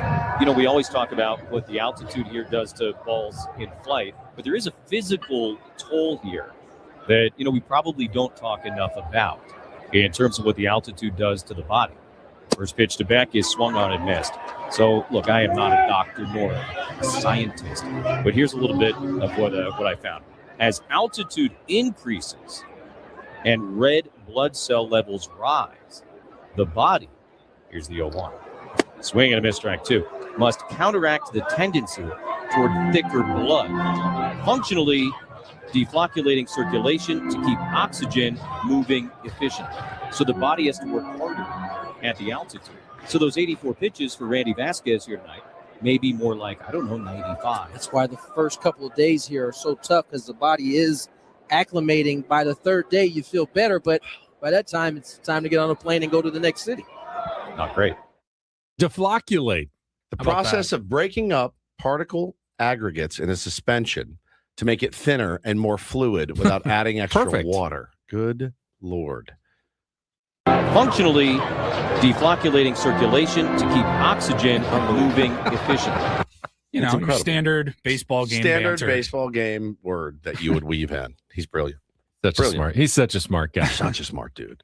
I wonder that will that be an advantage for the Padres over the Diamondbacks this weekend? Jesse's vocabulary? Well, no, that they'll already be acclimated, deflocculating to the altitude, maybe because of several days in Colorado, and then they go right to Mexico City. Where are the Diamondbacks? Are they at home? They are, I believe, taking on the White Sox. I'm not sure if it's at home or Arizona, but neither of them are at huge elevations. So they'll have to go up to Mexico City and go, whoa, and the Padres will be like, we're ready. Whoa, we've kind of already been here for a few days. Yeah, since Monday. They're at home. So they're going from Arizona to Mexico City after their game tomorrow as well. Got their ass whipped last night, 11-5. Yeah, they cannot stop. No one can stop Murataka Murakami from homering. He just homers every day now. How many teams missed on that guy? The guy that couldn't hit velo, right? That was the knock. We were all shocked. He entered the White Sox. What? He's got eight home runs, I think, right now, maybe more. And his home runs are majestic. These are not wall scrapers at all. This guy is barreling balls for the Chicago White Sox. We discussed him a little bit for the Padres this offseason. What did we all say? The knock against him is, oh, dude, it's gonna take him 2 years to catch up to velo, and he's that crushing. has been the case with a lot of the Japanese players, but there's always an exception to the rule. And it looks like he might be one of the exceptions who has no trouble adjusting to this style of American baseball and American pitching. Having an absolute ball playing for the White Sox and just ripping home We runs. will see him next weekend at Petco Park when the White Sox visit on the Chi-Town Showdown Week. I love it. Cubs and White Sox both coming to Petco Park for the same homestand next week. All right, we will take a timeout. When we come back, we will get to a little Don't Do This. And then at the bottom of the hour, it'll be a Big League Wednesday. And we'll be joined by our friend Brett Boone from the Brett Boone podcast. Was just talking to his brother. Lots coming up here with Ben and Woods on San Diego's #1 sports station, 97.3 The Fan. Quickly, though, gang, let's talk the car or truck of your dreams. We can make that happen for you down at Sedano Ford. I say we. I don't work at Sedano Ford, as you guys know, but my family, deep ties to the Ford brand. Certainly the blue oval goes back generations in my family. I've driven several Fords in my lifetime, and should check it out, man. They are doing some good deals for you right now. The team at Sedano Ford and Lincoln are helping you hop into a new ride. Monthly numbers that respect your wallet. You can lease the 2026 Ford Mustang EcoBoost Fastback, just $299 a month. The 2025 F-150 Lightning XLT is just $298 a month. And the 2025 Ford Ranger XLT, $289 a month. The 2026 Mustang Mach E-Select is just $346 a month. Really good prices. That's what they love to do, get you in their car, the car or truck of your dreams. Check it out today. From my family's history to Manny Sedano's history of service, Sedano Ford and Lincoln are dealerships that San Diego can trust. Make sure to tell them that Woodsy sent you. They will roll out the red carpet for you. For more details about these offers, all you got to do is go to sedanoford.com. Hop on down there. Once again, it's sedanoford.com.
Hey, player, this is all yours. This room with this view. This speakeasy with this cocktail. Hey, could you make that too? This spa with this. Ah. And this pool on this roof. This is all for you. The all-new Hamul Casino Resort, now open.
And Woods brought to you by David P. Shapiro, criminal defense attorneys, helping good people regain control of their future when charged with a crime since 2010.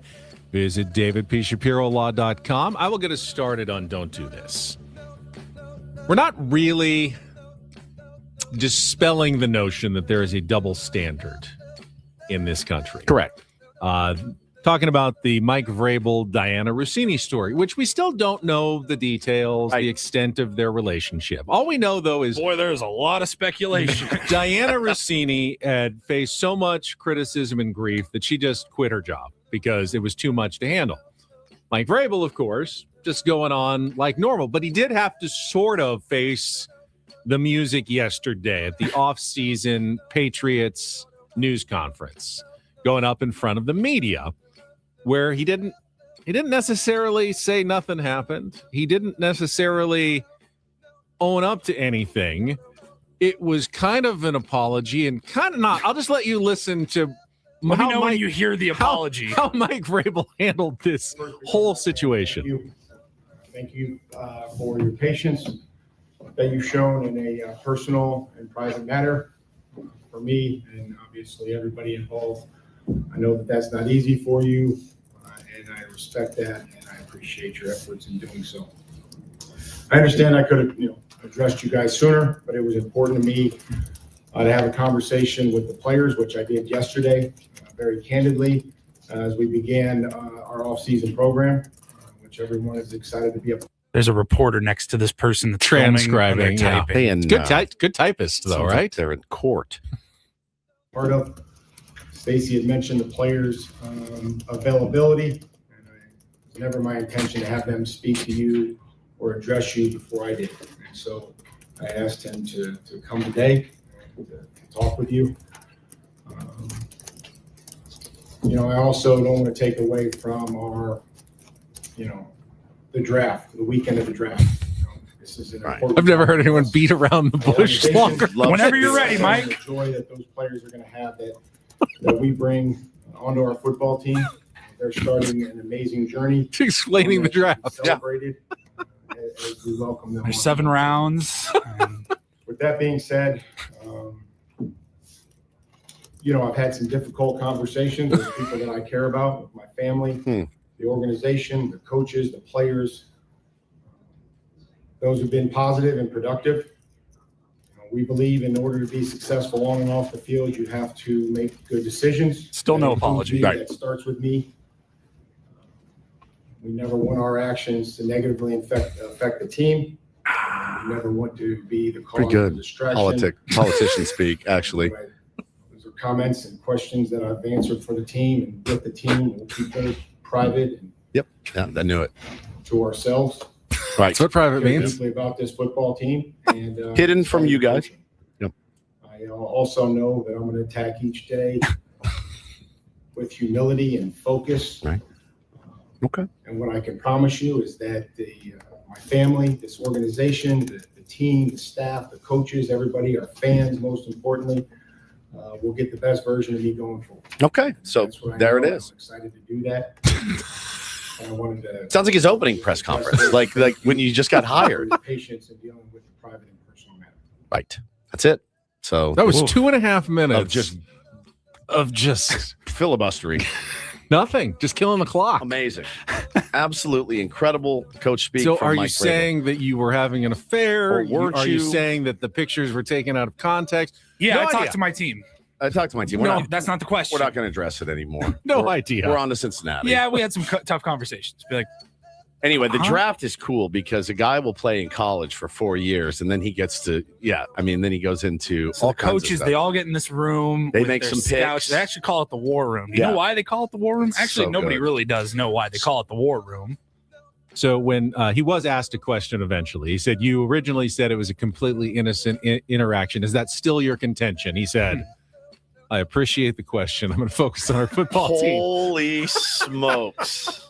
Holy smokes. That sucks, man. Because if she ever wants to get No, another job, she's going to have to. It's going to follow her entire career. Yep.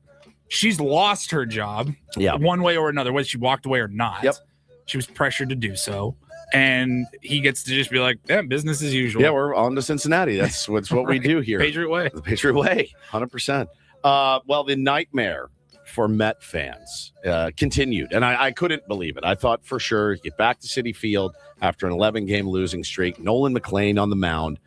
The Mets will certainly be able to win a game. Got a huge 3-run homer early in the game from Francisco Lindor. The place was rocking. It was great. Well, I found this so interesting. There was a piece of audio Ron Darling was talking about during the game. So Nolan McLean and Byron Buxton played together on Team USA in the WBC. They know each other, teammates. A few weeks ago, McLean goes up and in, high and tight, and then gives Buxton this one, pats his chest.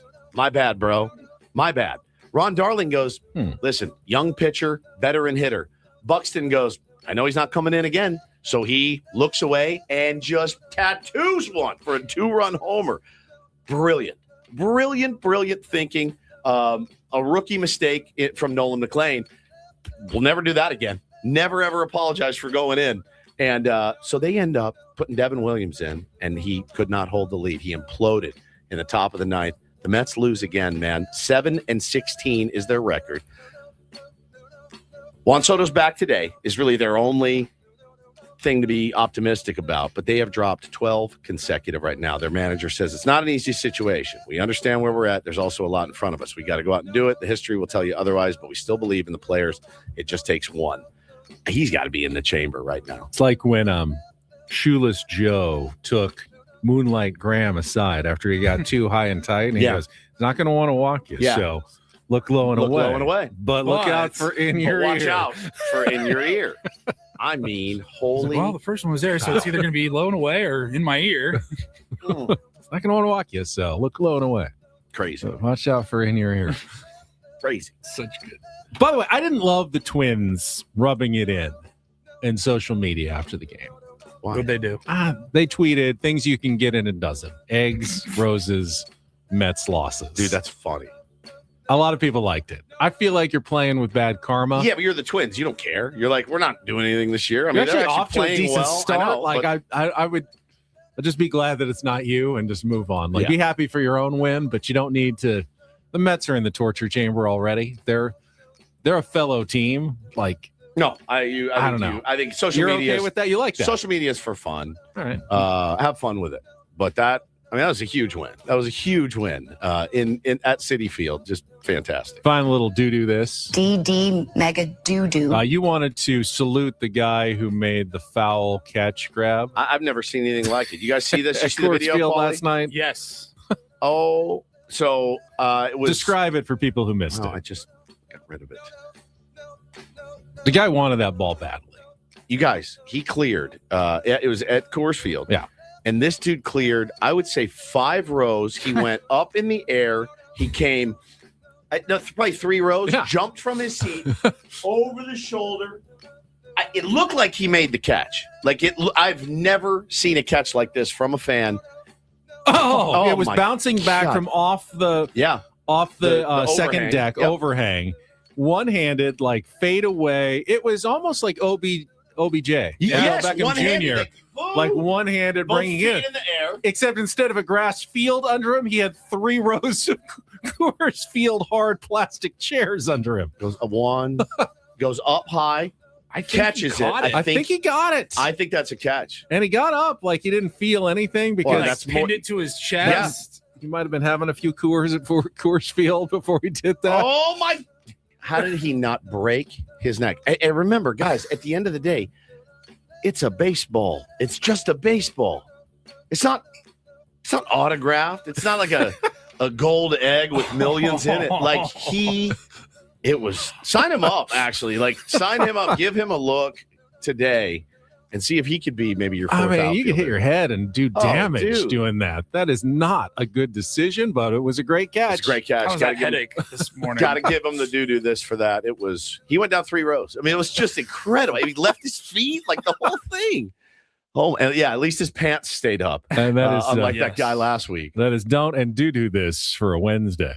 That was Don't Do This with Ben and Woods on 97.3 The Fan. It's Big League Wednesday. Brett Boone from the Brett Boone podcast will join us coming up next with Ben and Woods on San Diego's #1 sports station, 97.3 The Fan.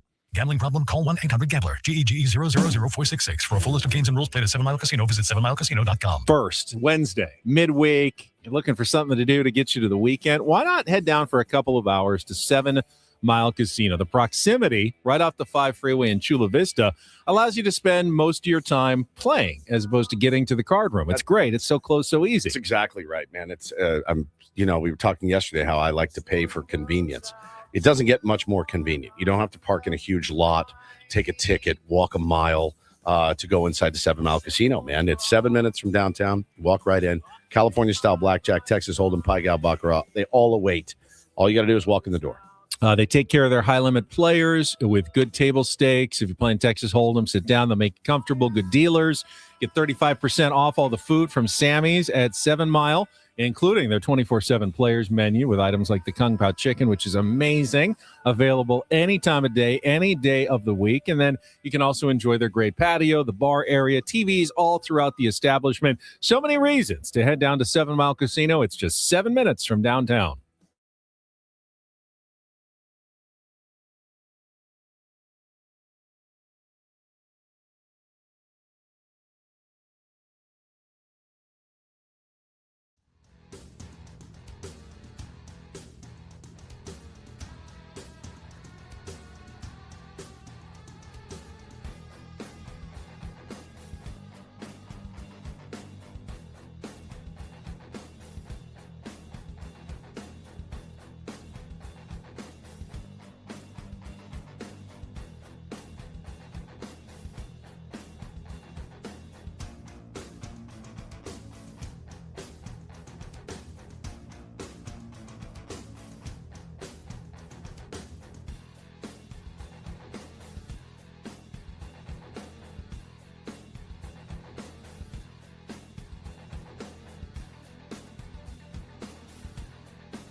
He just here. I'll show you a little. Just a little. Please don't. Just a little bit. What hurts on you? Nothing at all. A little bit. Nothing. Now, So let's say whatever you're about to touch is the only thing. Let's say It's gonna hurt. Right? All right, yeah. Okay. Pretend your knee hurts. Pretend your knee. It's going to in a second. Right here.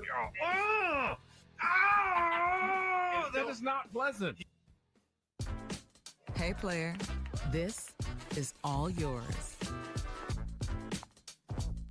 This room with this view. This speakeasy with this cocktail. Hey, could you make that too? The spa with this. Ah. And this pool on this roof. This is all for you. The all-new Hamul Casino Resort, now open.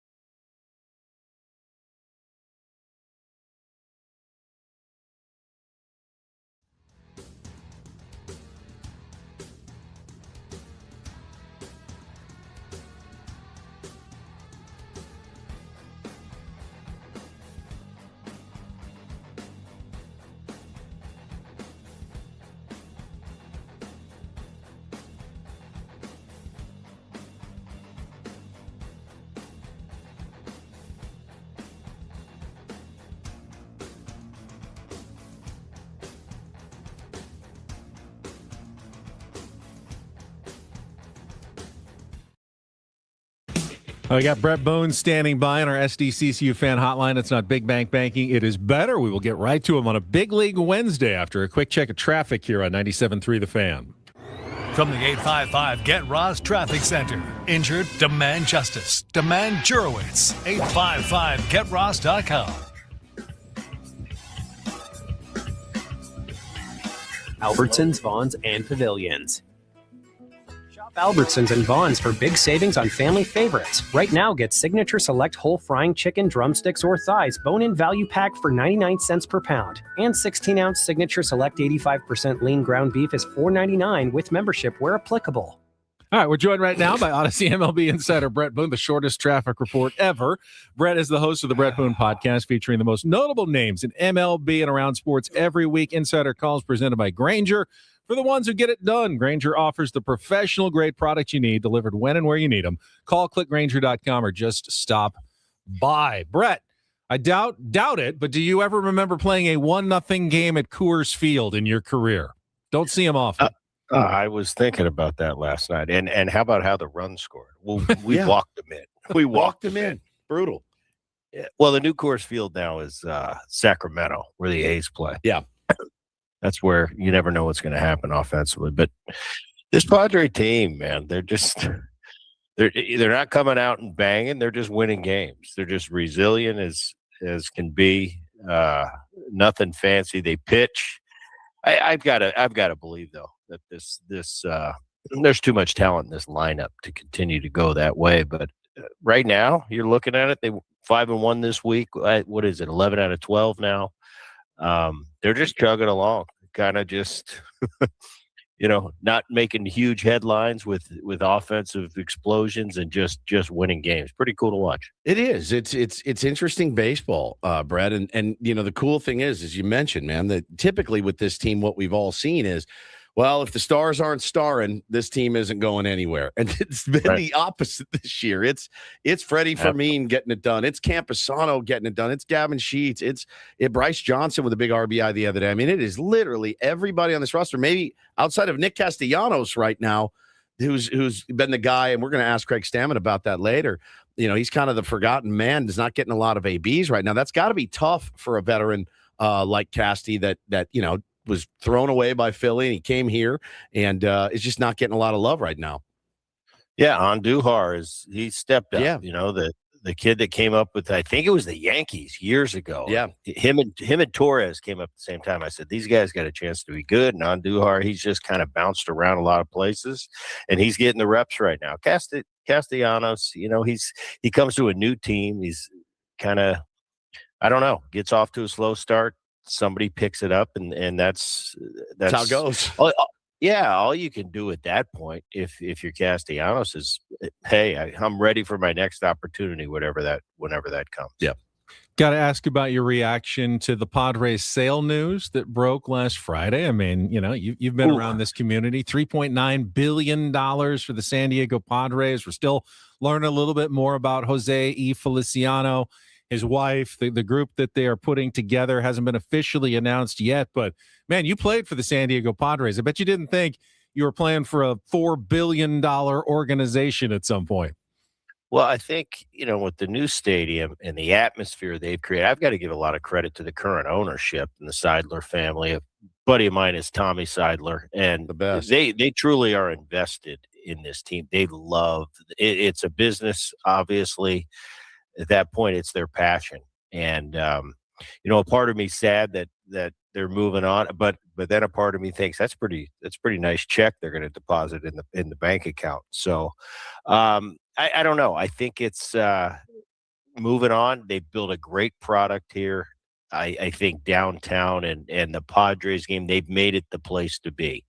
And I see that every time. I go to a few games every year. I went to one earlier in the season on a Saturday night, and you get there and it's packed. It reminds me kind of Seattle in the early 2000s when I was in Seattle, when Safeco Field was brand new and it was the place to be, and we were winning games, and it was just a party every night. And they've really done a nice job, not only with the product they put on the field, a winning product, but just the atmosphere they've created. That ballpark's beautiful. I mean, I've been to every park, and I've got to put Petco Stadium up there with the best in the game. Brett, what was your experience with ownership as a player? Did you ever meet the owners as you became veteran player? Do you sometimes have more interaction? How does that work as a player, and whether you care who the owner of the team is? Well, you care about the guys in the clubhouse. You always love when the ownership and management has your back. You feel like, all right, the big guys have us here in this situation, especially at a trading deadline or something like that. But other than that, they're really out of sight, out of mind. When I was in Seattle, I never met the owner one time, and he passed away, the Japanese owner that owned Nintendo. He was our owner. He passed away. Never saw him one time. I don't think he ever came to a game. Amazing. My other experiences were quite on the other side of the spectrum. I played for Marge Schott. Oh, my God. Wow. In Cincinnati, and it was like Marge was one of us. She was a part of the team, and every day she'd come up to me during BP and around the cage, and I'd feel a hand in my back pocket, and it was Marge putting dog hair from Shotzi 02, and then kind of give me a pat on the cheek and say, "Son, this is good luck. You're going to get some hits tonight." And I just look at Marge and I'd be like, all right. I'd go to her house. She'd have a party for the players every year. There were zoo animals. There's elephants in her backyard. And I do remember this about Marge. She was given elephant rides. She's like, you players need to ride the elephant. And Barry Larkin there. And I'm a young player. Now, that's not a phrase for something I'm unaware of, right? It's an literally actual ride an elephant. Right. Oh, no, she's really friendly with the Cincinnati Zoo. And once a year she had a party, and all the zoo animals would come to her backyard. Obviously her backyard was pretty big, but there'd be elephant rides.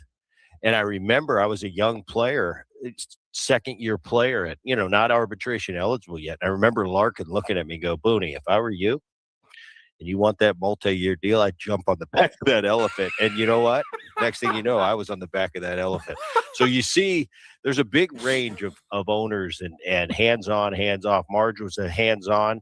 In Atlanta, I played for Ted Turner. And he was at all the games, didn't have much interaction with him. I remember he came in to the clubhouse in the World Series when we were down 2 and gave us a rah-rah speech. And we ended up getting swept. All right. So that was the extent of it. So they're all over the map. Some are more, you see on a daily basis. Some you might not see your entire tenure, like me in Seattle with the Japanese owner. Were you there with Eric Davis? In the early Eric Davis, when they won the World Series, Eric, 90, they won the World Series. Eric had a few more years. He moved on. He was in L.A. That's when I came over in 94. But I did get a chance to play with Eric for 1 year in 96, I believe it was. He got brought in as a free agent, became our DH for the year, had a huge year. So, yeah, I had a year with Eric but not in his prime in the late 80s, 90s. Yeah, I had heard him on a podcast telling some Marge Schott stories. None of them had anything to do with elephants, though. But that's for another time. So you got to have your brother on the podcast. Haven't been able to listen to it yet. But I think if you're Aaron Boone, you're like, at least I'm not the manager of the Mets right now. I'm the manager of the first place Yankees, 14-9 right now, playing really well. Good run differential, all of it, scoring runs, preventing runs. Got good young pitching. They could be a force there in the East. But what's going on with the Mets right now, Booney? It is 12 in a row with that payroll is almost impossible to do. It's grim, and the one good news is Juan Soto's coming back. And the interesting thing is my oldest son, Jacob, works in the front office for the Mets now. So this is his maiden voyage as a front office guy. And he was all excited going into the year. I talked to him last night. I said, how you feeling? It was 3-3 at the time. They ended up losing for their 12th straight. But you feel for him. And it's not, Mendoza, who's their manager, great guy. I have a ton of respect for him. Really, really one of the good guys in the game. I think very competent. But when things go south, I know being in uniform, how you feel it, from the manager to the hitting coach to the pitching. You all wear this huge burden. And then it even trickles down to someone like my son who's low on the totem pole in front office. Yeah. But I know how you feel. I mean, you take it personal, like it's on you. They're going through a tough time. Soto's back tonight. Holmes on the mound.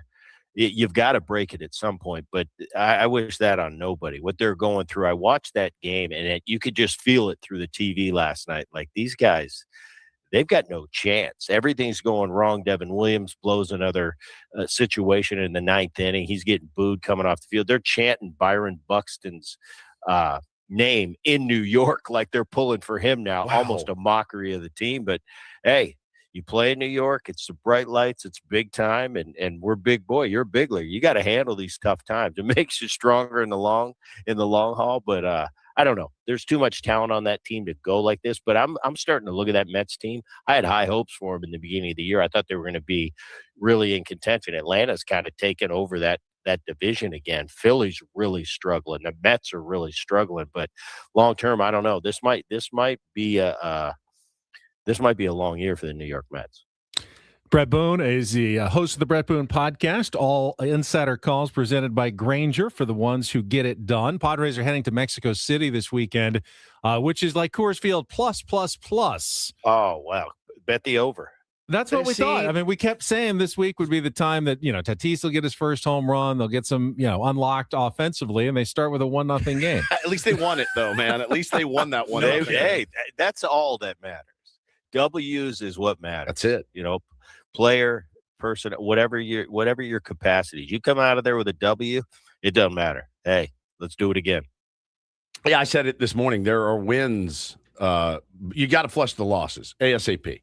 But there are wins that you actually need to flush. Like last night's 1-0, 15 punchies. Hey, we tip our hat. We were lucky and able to get this win. Let's flush this one and move on to tomorrow and start hitting the baseball. It's all right. It's almost like you got the cops and robbers hats on. Like you got out of there, look smirking at each other. Yes. Can you believe we stuck that one out? It's pretty awesome. You got to have those. Pretty awesome. You got to have those. And great.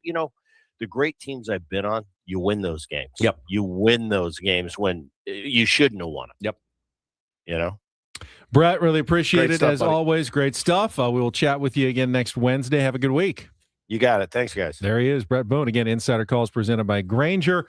For the ones who get it done, delivered where and when you need them, call clickgrainger.com or just stop by. A lot of people in the chat talking about Marge Schott. I hadn't thought about her in long time. So long. Boy, she used to blast those heaters, man. She would blast those Chain heaters. smoker had her big St. Bernard Shotzi, who was on the field, and then Shotzi died, and she had Shotzi 2.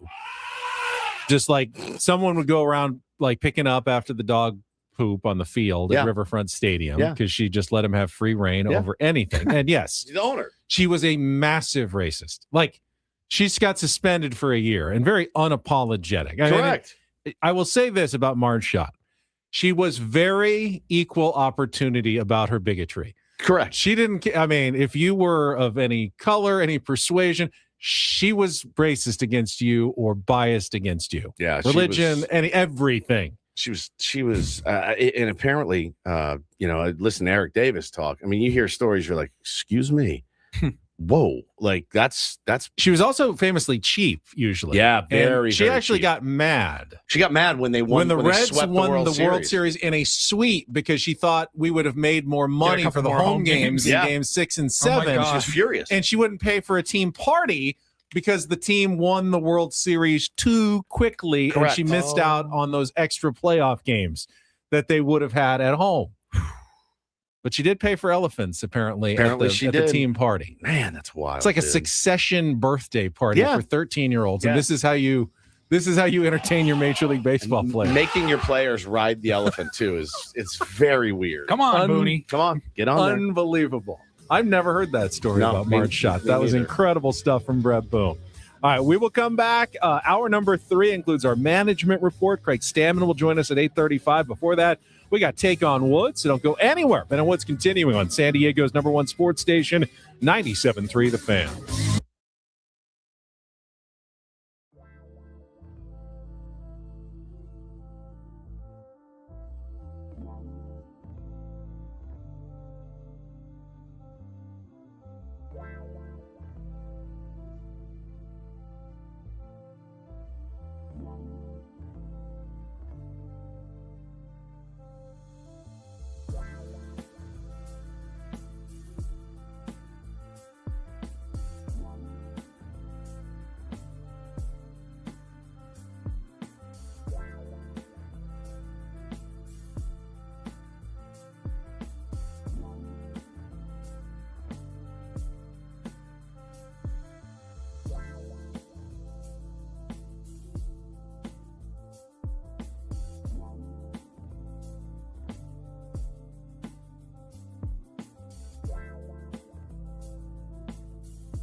All right, we are halfway home on a Wednesday. Ben and Woods, 97.3, The Fan. Thank you so much for being here. Thanks for consuming us on the app, on YouTube, on the radio, however you get us in you. We appreciate that very much, very, very much. Make it possible to do what we do. I'm Woodsy. That's Paul Reindl, executive producer of the program. Ben Higgins, friendly neighborhood sports anchor. Heading out to Vegas in 2 hours. Oh, my God. You getting excited? I'm excited. You've spun me out. Good. About something That's what I wanted to do. I was hoping I would. Oh, about you being gone?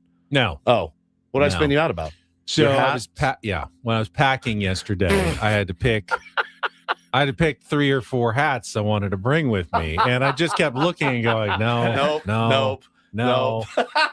And the culprit is this guy right here, the waffle beanie the Padres are giving away in their next homestand, which seems to look good on everybody else, but it doesn't look good on me. I would admit that.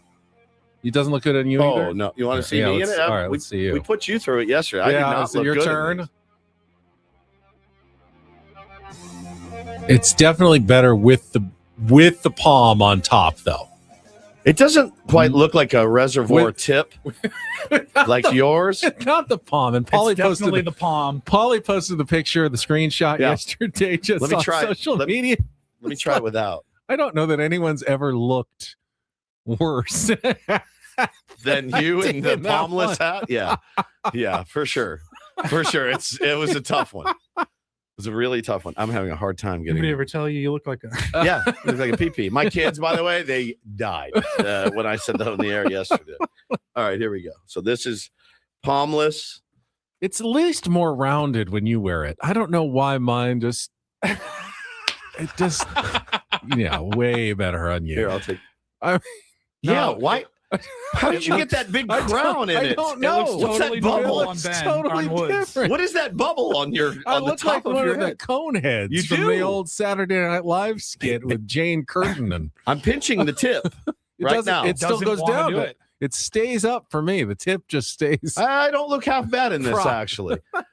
Purple says I look like a dock worker. I'll take that. All right. I'll take that. Yeah, you look like you're on Perfect Storm or something. Yeah, I could take that. This is nice. It feels. I like Woodsy the waffly. used to work on the dock. I like the waffle feeling of it, but yeah, I can understand. So, what did you go with? I went with my. All right, go down to your car. Bring your luggage up. Paul and I want to go through it. I want to go through your dock. I want to go through anything. My black on black Fanatics Padres hat SD. Okay. Just black on black is one of them. Okay. And then I went with my buddy, since we went to college together, it's orange, Pomona Pitzer, so we could do a college matching hats day as a team one day. Doesn't look good on me at all. You guys are party animals. Man, this is wild. Doesn't look good at me, but at least we'll be matching that day. And Daredevils. then I brought my melon hat, the one with the that we got at the Goat that day. That's with the tan top and the blue brim. It just rides up so high. It does. Everything rides up high. I'm looking at your head. But the problem is that the SD, the black on black SD doesn't ride up high, but then it's too small and it looks like I've got a mini hat on. Yes. I've got a mini hat on my head. Yeah. The hats that are big enough ride way too high. And the ones that are small look like I've got some sort of mini beanie on my head that has a brim. Don't let me in your kitchen when you're packing for your gentleman's golf trip, okay? Don't let me in your head. Don't let me in your golf game. Because I admitted yesterday off the air, I no longer look good in hats at all either. And I think our heads get bigger or something, or smaller. I don't know. I don't look good in hats anymore. It's why I rarely wear them. I mean, I never really wanted to be hat guy, but as a golfer, you have to be. But I might need to go with something weird, like a Panama hat or something that's not a baseball cap. A Panama hat? Yeah. You wearing a Panama hat on the golf course, like Chichi Rodriguez. They're not like a straw hat. But yeah, it kind of looks. It's a tight straw, like one of those. Oh my God! Are you trying to never have intercourse again for the rest of your life? With the one with the little band around it, or a fedora, perhaps. Oh my God! No. I mean, there are golfers who have worn those, like PGA Tour golfers have worn those hats. Yes, of course, but they look good in them. You cannot wear a Chichi Rodriguez woman repeller hat. You cannot do it.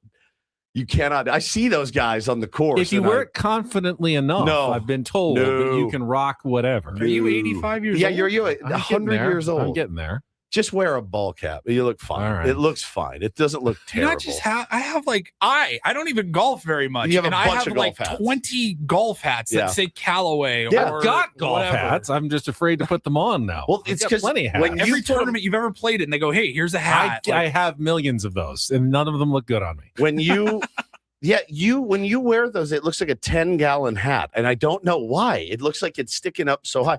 Maybe try pulling it down more. I think the glasses get in the way too. So it's different. It's different. McKee says the Payne Stewart route. Ooh, like a Tam O'Shanter. What about a visor? A visor may work well for you. You let that big bulbous dome come out the top. Yeah. The hair kind of flies around. Visor. I haven't worn a visor in a long time. I think it's kind of cool. Better than that Chichi Rodriguez idea, the Panama hat. Oh my God. A little thinning up there. I don't want to get burned on the top of the head, but that's true. I think it looks all right. I think maybe I'll try a visor or a newsboy, like the newsboy. Yeah. Like the DeChambeau newsboy. Payne Stewart. Yeah, Payne Stewart. Tam O'Shanter. Tam O'Shanter. That's right. Every time I think of that type of hat, all I think about is there's my wife, it's her favorite picture of me wearing one. I know. Many moons ago. I remember that picture. And You're very clean shaven, I think. She laughs. So she is like, when you die, that's going to be the picture up next to your on the easel. urn. Yeah, on the easel. Yes. And I go, you better not. Flowers all around it. I go, you better not. You better not do it. And she's like, it's done already. I die, don't put a picture of me with an easel. No one needs to be reminded of what I looked like. Do we have to do that? Use the picture of him with the beanie. Oh yeah, that will be the one on the. We can remember you. Who started doing the easel picture at funerals? It's totally unnecessary. If you're there, you knew the person. You don't need a picture of it's like them. Grandpa died when he was 92. Here's a picture of him when he was 27 back years in the old. service in World War II. Here he was in his Navy uniform, looking great. Those pictures always go so hard. They're so cool. And then there's ours. I don't have any of those pictures. Me in a diaper, me in a newsboy cap. No, it's Here's Ben and another radio remote back in the past. I don't want any of those pictures of me. Dude, Hannah she'll tweet it. Oh, happy birthday to the love of my life. I'm like, you suck, dude. I can't believe you're doing that. I hate that picture. She did it. She posts it all the time. I can't stand not that it. picture on the easel either, Paulie. Oh, man. That's a great picture. That's the one you want. That's the one with your tight pants and your. Can you imagine? That's the one on the easel. Just throwing hog at everybody at your own funeral. We should start this trend. Shout out to Post a picture that goes on the easel at your funeral. Yes. We need to know which one you're picking for your funeral. I want to see which one you guys pick. Paulie, that's the one, actually. That's the one I would want up of me. Look at that thing. Good Lord. Good. No wonder you have back problems. No kidding. And you can't walk right. Can't walk. Weighed down. Swinging that thing around. That is unbelievable. Good Lord. I mean, Jesus. Congratulations. That was again, a day, by the way. We posted. Congrats again. That was the day we go, hey, man, how old is that shirt? And we looked it up, and it came out in like 1990. And you got to bury it. We buried it. It was an Ashworth shirt. We actually texted Sean Ashworth. When did you make that shirt, I think Sean? I designed that in 1990, and Ben's got it on. And oh my gosh. I've got a million photos that we could use for Ben. Easel photos. Yeah, Ben, speaking of riding elephants, there's Ben Higgins, everybody. Holy cow. I actually look pretty good in that picture with which one? Without my head. With the hog? No, with the triangle of It's unbelievable. Not the worst picture of me. Yeah, tweet us at Ben and Woods with your funeral easel picture. I'd like to look at them, man. I would really like to look at that.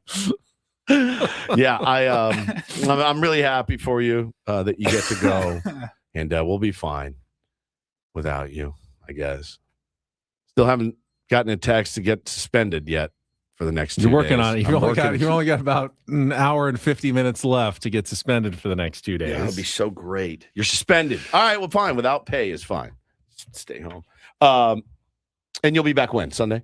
Saturday night. Saturday night. Okay. Yeah. I have given up on trying to travel either by car or plane out of Las Vegas on Sunday. I like the day to come home and reset. I don't like getting back and then having to go right back. No, because then if I'm traveling on Sunday, then I end up missing like the Padres game. I want to be able to get home, watch the whole game on Sunday, have time to, do everything I need and be ready for Monday morning. Yeah, for sure. For sure. Bright and bushy-tailed. Yes, ready to go. Hopefully talking about, a lot more wins for our San Diego Padres. Got the skipper coming up at 8:35. Yeah, since we want to make sure we have enough time for Craig Stammen, why don't we take a break now and set up Take on Woods, which is in our next segment. We need a contestant if you'd like to call in. Music, movie, TV trivia for a chance to win the Padres field level tickets to the Memorial Day game against the Phillies. 833-288-0973. Call now, 833-288-0973. We'll play our Wednesday game at Take on Woods when we come back. Broadcasting live from the Bill House Studios. We know how. It's Ben and Woods on San Diego's #1 sports station, 97.3 The Fan. The reason that I actually looked kind of decent in a couple of those pictures, though, is SDFatLoss.com. I was not liking how I looked in pictures 3 years ago. They told me about the SDFatLoss.com program. I was skeptical. I have done other quick weight loss programs before. I actually lost weight on some of them, and I gained it all back because those programs were based on having like 5 shakes a day instead of meals. And then when I started eating food again, I just couldn't, my body couldn't handle it. The weight gain came right back on. With SDFatLoss.com, you're eating regular foods. I ate a lot of chicken and steak and fish, and you lose the weight, but then you're not transitioning back. It's so much easier to keep the weight off. You get your metabolism up, not down. Those injections, they lower your metabolism. They make you lose muscle, not fat, and they're expensive. With SDFatLoss.com, you go through the program one time. You can lose up to 10 to 20% of your body weight in 60 days, pound of fat per day. I lost 40 pounds in 60 days. If that sounds good for you, set up a free consultation right now. And if you sign up for the program, it's, late April. By end of June, before the June gloom is gone, you'll be ready for the beach, for the pool, for the summer in San Diego. And you can take $200 off the program right now by going to SDFatLoss.com. That's SDFatLoss.com. Results may vary.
Okay, player. This is all yours. This room with this view. This speakeasy with this cocktail. Hey, could you make that too? The spa with this. Ah. And this pool on this roof. This is all for you. The all-new Hamul Casino Resort, now open.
Benno Woods, brought to you by David P. Shapiro, criminal defense attorneys, helping good people regain control of their future when charged with a crime since 2010. Visit davidpshapirolaw.com. The manager, Craig Stammen, scheduled to call us up from Denver, Colorado. Saw that he got to play a round of golf yesterday. We were just talking about that. Finally. Hadn't played since before the first spring training game, but got the sticks out on the off day Good for him. Colorado. Good for him, man. On Monday. Balance is important. He needs to know that. Well, as long as he keeps winning. Yeah. Play all the golf you want. 100%, man. Craig. But we're going to play a game right now. It's time for some Take on Woods.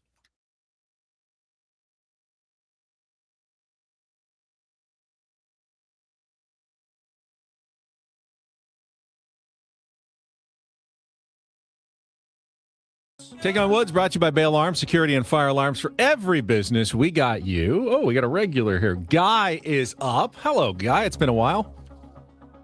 Hey, good morning, guys. Good morning. All right, let's see if we can get you qualified for the monthly grand prize. Field level seats for the Padres-Phillies game on Memorial Day. Good one. Here are your choices. Music, usually your forte. On the clock, songs that include a specific time of day in the title. We also have TV, I Am Woman, Hear Me Roar, TV shows with woman or women in the title. And our new movie category, The Good Stuff, 5 movies with good in the title. So music on the clock, TV, I Am Woman, Hear Me Roar, or movies, The Good Stuff. Guy, what's it going to be? Let's try the women one. Oh, a TV category today. All right. Yeah, Take on Woods. We're looking for 5 TV shows with either woman or women in the title. You'll have 60 seconds to answer as many as you can. If you don't know one, say pass. We will come back to it if there's time left on the clock. First question is our 2-second TV theme song. Paulie will play you the short clip. You need to identify the show based on the theme song only. And remember, women or woman in every title. Guy, are you ready to play? Yeah, let's try it. Paul, you good to go? I'm good to go. Let's put 60 seconds on the clock. The category in TV, I Am Woman, Hear Me Roar. Your time begins when Paulie plays our TV theme song. Good luck, Guy. Let's Take on Woods. In your satin tights, fighting for your rights.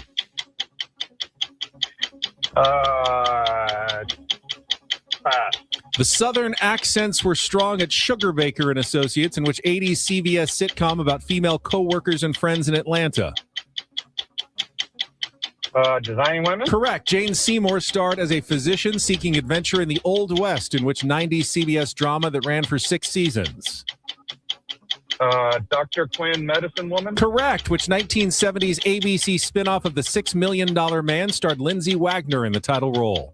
Bionic Woman. Correct. Angie Dickinson worked undercover as Sergeant Pepper Anderson. In which Police Woman. Correct. Back to our 2-second theme song. In your satin tights, fighting for your rights. Wonder Woman. Wonder Woman. That is a 5 for 5 guy, and you have qualified for the grand prize. Congratulations. Second straight contestant with a 5 for 5. Yesterday, you got to step it up, man. Woods matched that. Let's see if he can do so again. All right, Guy's score is locked in. We're playing TV, though. Guy didn't go with music today. Usually goes with music. You went with TV. Take on Woods at TV trivia. See how you do. Okay. No category for you. Makes it much tougher, I think. Oh, really? Great. 60 seconds on the clock. Your time begins when Paul plays our TV theme. Good luck, Woods. Let's take on Guy. In your satin tights, fighting for your rights. In your satin tights, fighting for your rights. Pass. The Southern accents were strong at Sugar Baker and Associates, in which 80s CBS sitcom about female co-workers and friends in Atlanta. The show with Delta Burke, Designing Women. Correct. Jane Seymour starred as a physician seeking adventure in the Old West, in which 90s CBS drama that ran for 6 seasons. F. Was the first one Wonder Woman? It was, okay. Yes. You got 2 now. Jane Seymour. Dr. Quinn, Medicine Woman. Correct. Which 1970s ABC spinoff of The $6 Million Man starred Lindsay Wagner in the title role. The $6 Million Woman. Incorrect. Angie Dickinson worked undercover as Sergeant Pepper Anderson, in which 1970s crime procedural on NBC. I hate you. Doesn't matter. You've already lost. Oh, so cool. Suck it then. Bionic Woman was Lindsay Wagner, and Police Woman was Angie Dickinson. Guy got them all, though. So 5-3. Got another win for the contestant today in I Am Woman, Hear Me Roar, our TV category. Save that. Sure, he already did many times in the last couple of minutes. Fantastic. I don't know what you're talking about. Wow. That is tough. That was a tough one. Not, I never watched the Dr. Quinn. No, I Bionic didn't either. Woman's too old. Police Woman, a little too old. I did watch some Designing Women. Delta Burke. You knew who was in it, at least. Jean Smart. You watched that? Yeah, occasionally. Everyone's saying that I don't support women because I didn't know those categories. 3 right. I was impressed. I love And women. you figured out Wonder Woman. I love woman. In your satin tights, Yep. fighting for your rights. And the old red, white, and blue. That's right. Wonder Woman. Good job, Guy. You're a wonder. How Wonder long is Woman. that music category been there? 6 weeks? Oh, It's Ben's been there so mad. for a while. Ben I thought thought for Guy was sure- going to take music, and I was going to go, finally, someone's taking a music category. Even Guy didn't take it. He was like, I'll take let's go with TV. And Ben was All like, right, really? All right, Oh, here's the deal. Here's the deal. I'm gone, obviously, the next 2 days. Right. You can do real or fake without me tomorrow. That's not hard. Okay. On Friday, I left Paul. It's an all 2-second music category. Okay. That's the only choice, though. Friday is it. If you That's call, it. you're playing. Yeah, Take on Woods. He doesn't have the rest of the categories. I left him with a brand new all 2-second song, Okay. so he doesn't have to host anything. He just has to Play the buttons. pick the 5 clips, play the buttons, and that'll be the category on Friday. So Okay. we get music no matter what on Friday. All right, deal. I Sounds good to promise me. you that. Sounds good to me. Man, that's tough. All right, you want to break a little bit early just to make sure we get Craig Stammen on. We're good. I think he's standing by. So yeah, All anytime. right, let's go to a break. Bottom of the hour, we'll get Guy's information for the drawing, and when we come back, our management report. Usually on Fridays, we'll do it on Wednesday this week with the team traveling to Mexico over the next 48 hours. That is coming up next with Craig Stammen on San Diego's #1 sports station, 97.3 The Fan.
He just, here, I'll show you a little. Just a little. Please don't. Just a little bit. What hurts on you? Nothing at all. A little bit. Nothing. Now, So let's say whatever you're about to touch is the only thing. Let's say it's going to hurt. Right? All right, yeah. Okay. Pretend your knee hurts. Pretend your knee It's going to in a second. right here.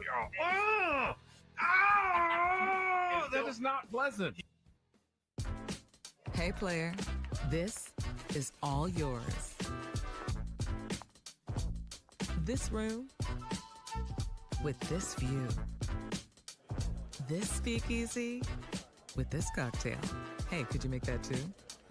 This spa with this. Ah. And this pool on this roof. This is all for you. The all-new Hamul Casino Resort, now open.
This hour on 97.3 The Fan is brought to you by GL Pools, the swimming pool experts trusted by thousands of San Diegans since 2006. Baseball is back, so is swim season. Make sure your pool is ready. Call now and mention radio for a free month of pool service. Craig Stammen, I see calling in, so let's get to traffic, and we will have the skipper of the San Diego Padres join us on an early management report next year on 97.3 The Fan.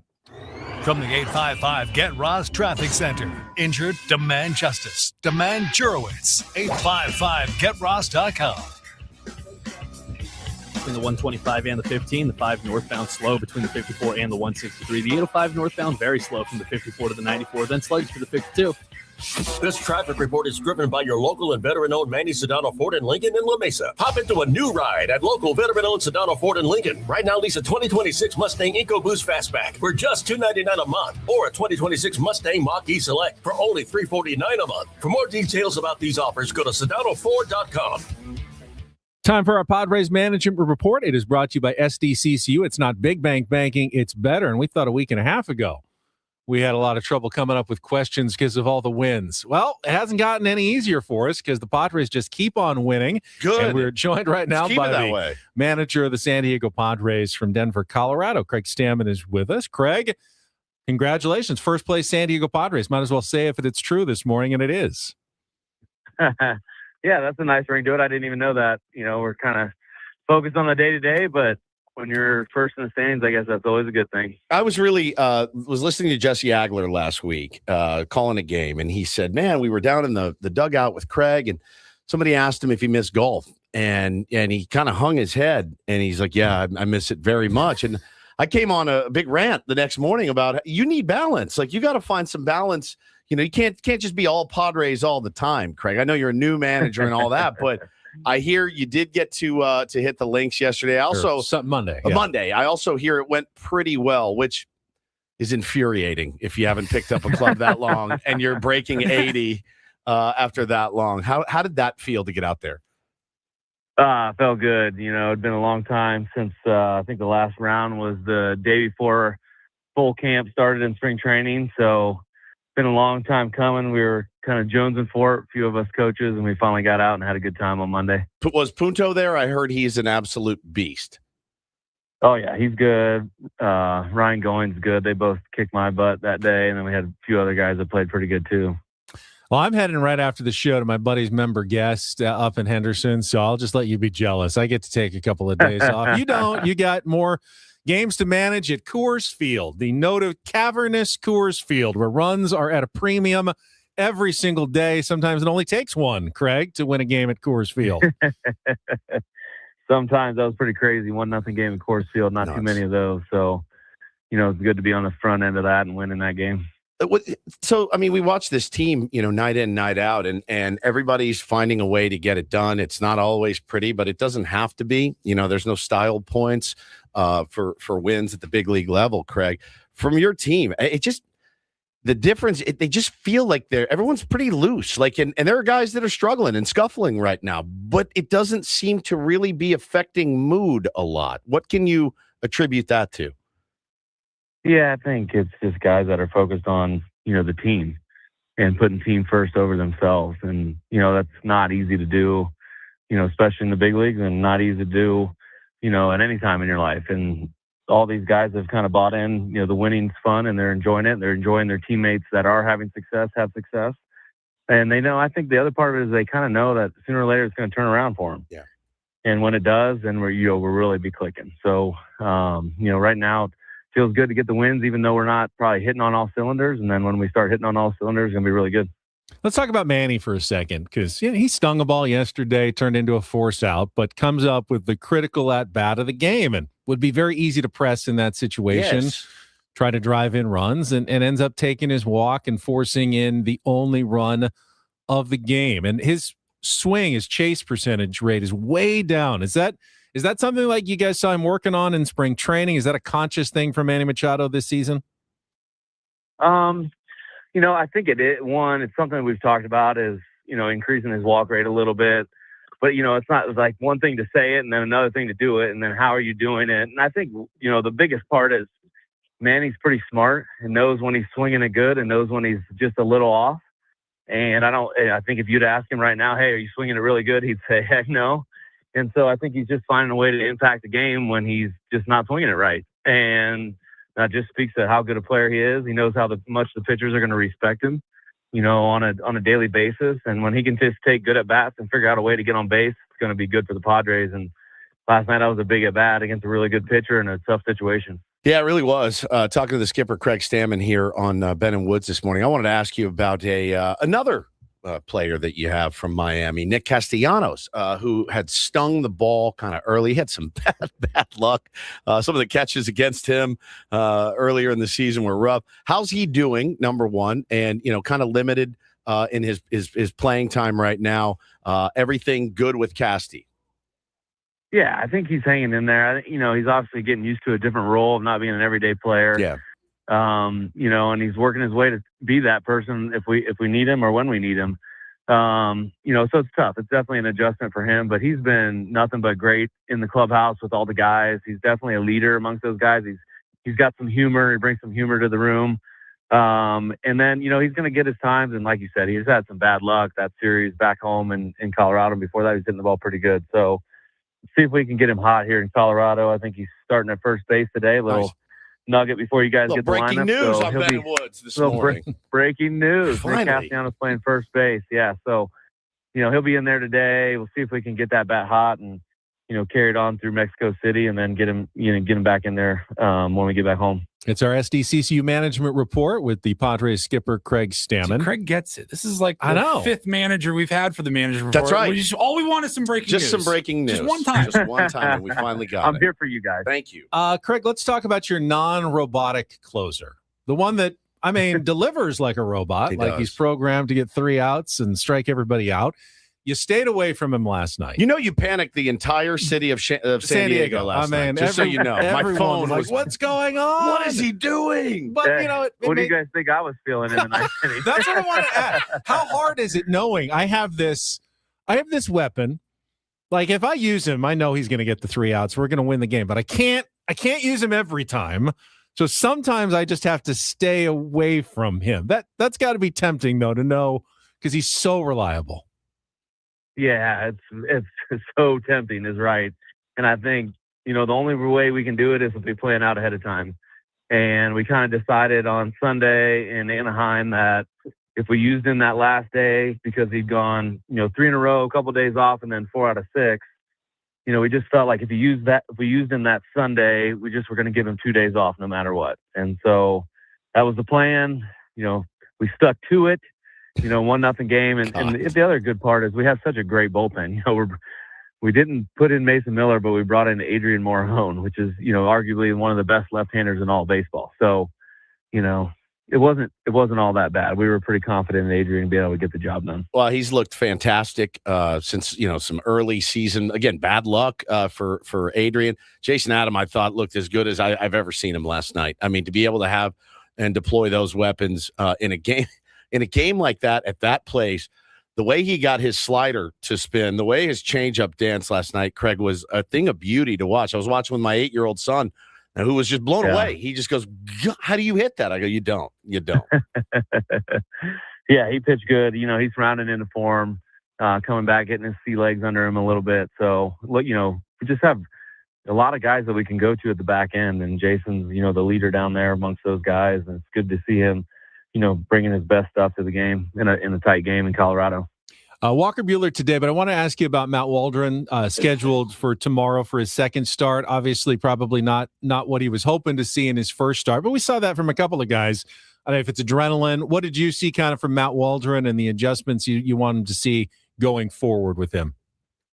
Yeah, he's going to be fine. I think, first start is always, a little bit of nerves and, getting back out there in that atmosphere again. And he wants to do well. We had the winning streak on the line, all that stuff, so a little added pressure. But, he did fine. I liked how he threw the ball. The Angels put up some really good at-bats against them, and they were coming in hot too. So I think, just a lot of that. He's going to be fine. Looking forward to, him getting back out there and proving who he is, who we've seen kind of all spring training and in his rehab. Talking to Craig Stammen here on Ben & Woods. Last one for me, you're talking about how Casty's adjusting to a new role. And there's other guys, right, that are getting days off what they normally wouldn't have. Everybody seems to be pretty bought into that. And I guess the ultimate goal is being more fresh in September or October, correct? And how hard is that message to get across to guys who do like playing every day? Yeah, it's tough. And I think, the other part of it is you want every guy on the team to feel like they got a piece in us playing well and winning. And to me, that's the number one goal. And if we end up being fresher in September, that's a good thing, and I think that'll be a byproduct of it. There's no way to predict the future. So all we can do is kind of handle the present the best we can. And I think, just those guys feeling valued and having their specific role and what they're doing for the team and be able to support the guys that are playing every day. I think that's important. And I think it helps, when guys are in slumps, that they do feel like this is about the team and not just about themselves, because, they see 3, 4, 5 of those guys kind of, taking a back seat and not playing every day. And, rooting basically for the team, and for those individual guys that are playing on that day. And last one, I lied. It was not my last one. This is my last one. one. I've got one more too. Okay, good. So all right. just sit back, Craig. Get comfortable. Yeah, that's fine. I'm comfy. Good. What is your level? I said yesterday on the air, if the Padres go out and hit 10 home runs at altitude in Colorado and Mexico City, don't overreact. I said if the Padres go out and hit 1 home run in those games, maybe overreact. What's your level of concern as far as hitting the ball over the fence for your team? It's tough to say, hey, hit the ball over the fence. Just push that button, man. Yeah, I don't know why you guys don't use that button more. Flip that switch. The ball's going out. No big deal. Easier said than done. And I think, one, we're just, really consistently trying to talk about taking good at bats. And if we take good at bats, eventually the home runs are going to come. Yeah. And we saw that in our last home series. We hit a few home runs, and everything was fixed. But we're in elevation. Obviously, there's an expectation to hit a few more homers, and they'll come. I know they will. But there's also a time they want to hit the homers too, and sometimes that changes your swing, changes your approach. It makes it a little bit different than what it should be. So we got to stick to taking good at bats, line drive swings, and if we get that pitch to hit, knock it out. Take advantage of the mistake the pitcher makes. And then I'll wrap it up. Just ask, what's on the itinerary for Mexico City? What do you want to get out of the trip other than 2 wins, obviously, over the Diamondbacks? Anything you guys are concerned about, looking to avoid? Just, it's a little unusual. I think when you guys went last time, that was that crazy 16-11 game, but that was the year after you retired, right? You weren't on that team. Yeah, I didn't give up any homers. So. Yeah, you missed that opportunity to throw on the mountaintop. 8,000 something. That's the best. The best thing about not playing is I don't have to worry about throwing any hanging sliders. 100%. Which is good. No, I think going to Mexico, we're looking forward to. It's going to be a fun trip. Go to Mexico City, play in front of those fans. Show off the city connects to Mexico City. It's going to be great. Then we get to play the Diamondbacks. So we're going to try to go down there and get 2 wins and head back home and play in front of our awesome fans at Petco. Greg, really appreciate it. Glad we could get this done a little bit early. Glad you got out to the golf course this week, and we'll chat with you again in a couple of weeks. Hopefully more continued success for your San Diego Padres. All right. Sounds good, guys. Thank you. There he is, our management report brought to you by SDCCU. It's not big bank banking. It is better with Craig Stammen. 15-3 in the month of April is pretty spectacular job. Yeah, it's hard to worry about what they're not doing right. I know. 100%. 15-3. At some point, if they don't hit home runs, it's gonna hurt. It's gonna hurt. I mean, they're not gonna be able to find a way to win every single game without some long balls. At least they're not giving them up. They're preventing the home run. And that was the stat I saw yesterday. Someone had a chart, I think it was on Twitter, of teams home runs allowed in the 7th, 8th, and 9th innings. None. And there's teams 12, 11, 10, 6, 5. And there's the Padres at 0. Zero home runs 7th, allowed 8th, in the 9th. 7th, 8th, or 9th inning this season. Boy, you can win some baseball games in October with that formula, guys. For real. That is amazing. It's incredible. It's an absolutely incredible stat. Well, you're tempting fate because you got obviously games at Coors Field in Mexico City this week. Let's throw those out though. Literally, if it goes poorly, listen, let's focus on what we've done here. And that's not just Morihone, Adam, and Miller. That's the lower leverage relievers. Yep. That's David Morgan. That's Bradley Rodriguez. Yep. That's Wandy even Ron Peralta. Marinaccio, Wandy Peralta coming in late in games and keeping the ball in the yard and giving the team a chance to either hold leads or come back from deficits late in games. It is what we thought the Padres' strength was going to be. And sometimes we think things and they don't turn out to be true. Always. But this one so far kind of feels like, everyone was right about this. The bullpen is in fact a weapon and a strength for the San Diego Padres. Yeah, it's interesting, the how everything changes your perspective when you are playing at a big cavernous ballpark like Coors Field at altitude, and then when you go to a kind of a tiny bandbox at even higher altitude in Mexico City, I wouldn't get too fired up, and I wouldn't get too low really about anything other than if we hit no home runs. That will be weird. That would be weird to me at altitude. And we've got how many more games? 1, 2, 3, 4 more. 4 more games at altitude. So far, bases loaded walk accounts for your only run of the series. But, as it pertains to pitching and stuff, Ben, hey, listen, this is going to be nuts. Just grit, grit your teeth, grind through it, get home. I'd actually rather see the pitching continue the way it's going and not worry so much about the offense and just keep those guys locked in and loaded. If they can do it at altitude, should be a piece of cake, when they come back to sea level. Who gets it first? Bobby Witt Jr., Jazz Chisholm, or Fernando Tatis Jr.? Because those are some pretty decent names on that list. It's got to be Fernando, right? It's got to be, right? It has to be. That's not homerism, I don't think. It's got to be. He's also, remember, leading the league in hard hit rate. Oh, Oppo, man. I just saw Mike Petriello. We've seen him go Oppo, though. He can go Oppo at Coors Field. Correct. Petriello tweeted this morning. He's such a good numbers guy, and he's one that you can understand. But he said, Fernando Tatis Jr. is leading the majors in hard hit percentage. That's good. But he's going Oppo like all the time. That's bad. And he's got an 85 OPS plus. And he is not pulling. He is pulling the ball less than he ever has in his entire career by a long stretch. So a lot of Oppo. 37% Oppo, Ben. 43.5 up the middle. And pull is 19.4. It's such a polarizing topic because if you listen to like Mud on the broadcast, he'll continually praise, like, let the ball travel, go where it's pitched, go the other way. I mean, how many times a night do you hear Mud say good hitting means going where it's pitched? True. And if that's what they're giving hitting it where it's pitched, go the other way. And that's what Fernando is doing. Good job. Driving in runs. But at the same time, if you don't ever get the ball out of the yard, I do think that Fernando has struggled sometimes on those inside pitches, kind of pounding him into the ground. Correct. Sometimes they're great into the ground for hard singles between the hole. That I think his 5 hits to the left have mostly been ground balls in the 5.5 hole.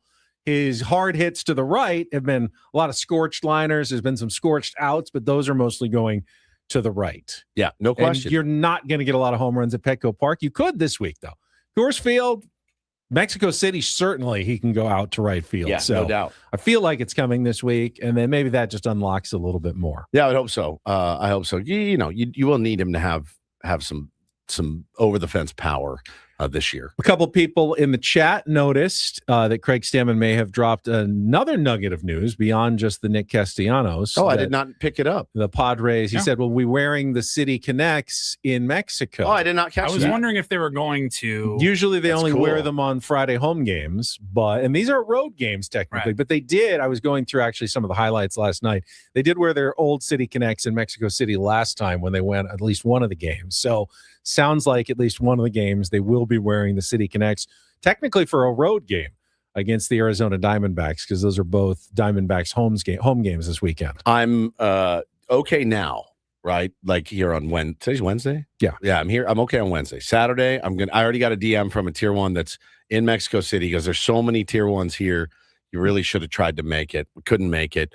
But Saturday is going to be brutal. That was the City Connect game in Mexico City. The first time was the crazy 16-11 game with 11 home runs, 6 by the Padres, 5 by the Giants. It was wild.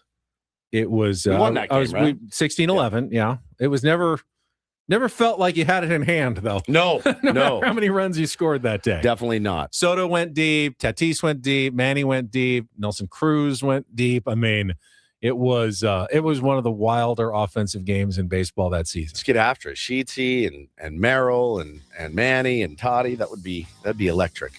All right, we will come back. Still have 1 hour to go today. We'll get some headlines from Paulie in the Rindle Report. We've talked a lot of baseball. Haven't even done our baseball. What are we calling it now? The reach around. The baseball reach around for the rest of Major League Baseball. Yeah, you reach around the league. Reach all the way around the league for everything in baseball. We'll do that coming up in our final hour of Ben & Woods on San Diego's #1 sports station, 97.3 The Fan.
Good luck to the SDFC squad tonight. They really need to get off the losing train. Who do they got tonight? Houston Dynamo FC, Shell Park, I think it's called in Houston. That sounds tough. The Houston Dynamo. How are they? I think they're kind of near the same spot in the standings as SDFC. I looked at back. I think the last time SDFC actually won an MLS match, March 11th. Good Lord. It is now April 22nd. Yeah, it's been a while. Goodness. They had a couple Even with draws. one, maybe 2 games a week. That's a long time. They had a couple draws and they had a break, so that was part of it. Yeah. But it's been too long, and they need to get back to their winning ways. I just don't know how healthy they are. Remember last game they were down to just the 3 defenders. They didn't have any but backups or anything. That is not an easy thing to do. Mikey said it after the game, like. Puts us in a bad position right off the bat. Like we are already struggling before the game even starts because of a lack of health and a lack of depth right now for SDFC. SDFC 3-2-3, Houston Dynamo 3-0-4. Goal differential, they're -5. We're +2 points. We've got 11. They've got 9. So huge match for Houston too. So here's the only thing that gives me a little bit of comfort. It's a long season. There's 34 game season. They get a World Cup break coming up. They'll have a chance to reset everything. We talked with Craig about it. You got an aggressive front office. And because this is MLS and not like English Premier League, like there's no playoffs. So if you get yourself too far behind early, then you're pretty much out of luck. You can't come back and win. But in MLS, you could just make the playoffs, sneak into the playoffs. You know, you could make a run in the postseason and win the title. It's more like baseball. We do it a little differently in American soccer. So, and they've not played themselves out of anything at this point. They haven't dug too deep of a hole because they got off to that hot start. They're okay. Like to see them get a couple of, some points in the standings before the World Cup break. And then they can maybe add players in the transfer window, reset everything, get everybody healthy for the second half of the season. And I still trust that Mikey Varas is going to have them playing better later in the year. But right now it's a tough time for SDFC, no doubt about it. Yeah, tough watch right now. Can't get down early like they did last game. And good luck to the San Diego Sockers. They play the first game of the MASL Finals tonight in Milwaukee and then come home for game 2 on Friday night. So good luck to that squad. A little soccer news. Before we get to the headlines, it is time for today's Roundel Report. And get things started here with our today's edition of the Roundel Report. Now tuned into the greatest. Welcome to the Reindl Report with Paul Reindl. Hi, Paul. All right. 2 stories from the world of sports that we haven't gotten to yet. We'll start off in Major League Baseball. And 1 story that you didn't know you needed. Are you laughing, biatch? It's the Reindl Report. Hey, Paul, how you doing? Okay, how are you? On 97.3 The Fan. Are you ready to bless the mood? I need some help, please. That was good. Can I get a yeah? Oh, yeah. All right. How psyched are you? Your last Roundel Report for a while. I'm psyched. Oh. In fact, for anyone with the fortitude to make it through the Roundel Report, we're going to give away some Padres tickets At the end. The end. Yeah, Ben will take your call and collect all your information. That's exactly right. Before he splits town.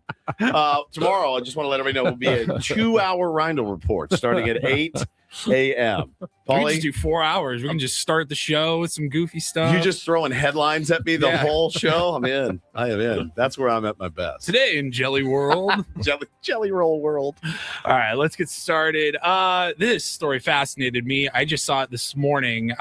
Fascinated by some of these NIL stories that come out of college sports now. And when we start to get some reporting on maybe what those NIL deals looked like, this one floored me. Player is transferring from Iowa State, transferring to Oklahoma State in basketball. A crazy amount of money in NIL money. This is Audi Crooks. She's transferring from Iowa State as a junior to Oklahoma State, where she is reportedly set to make $1.4 million in NIL money. Man.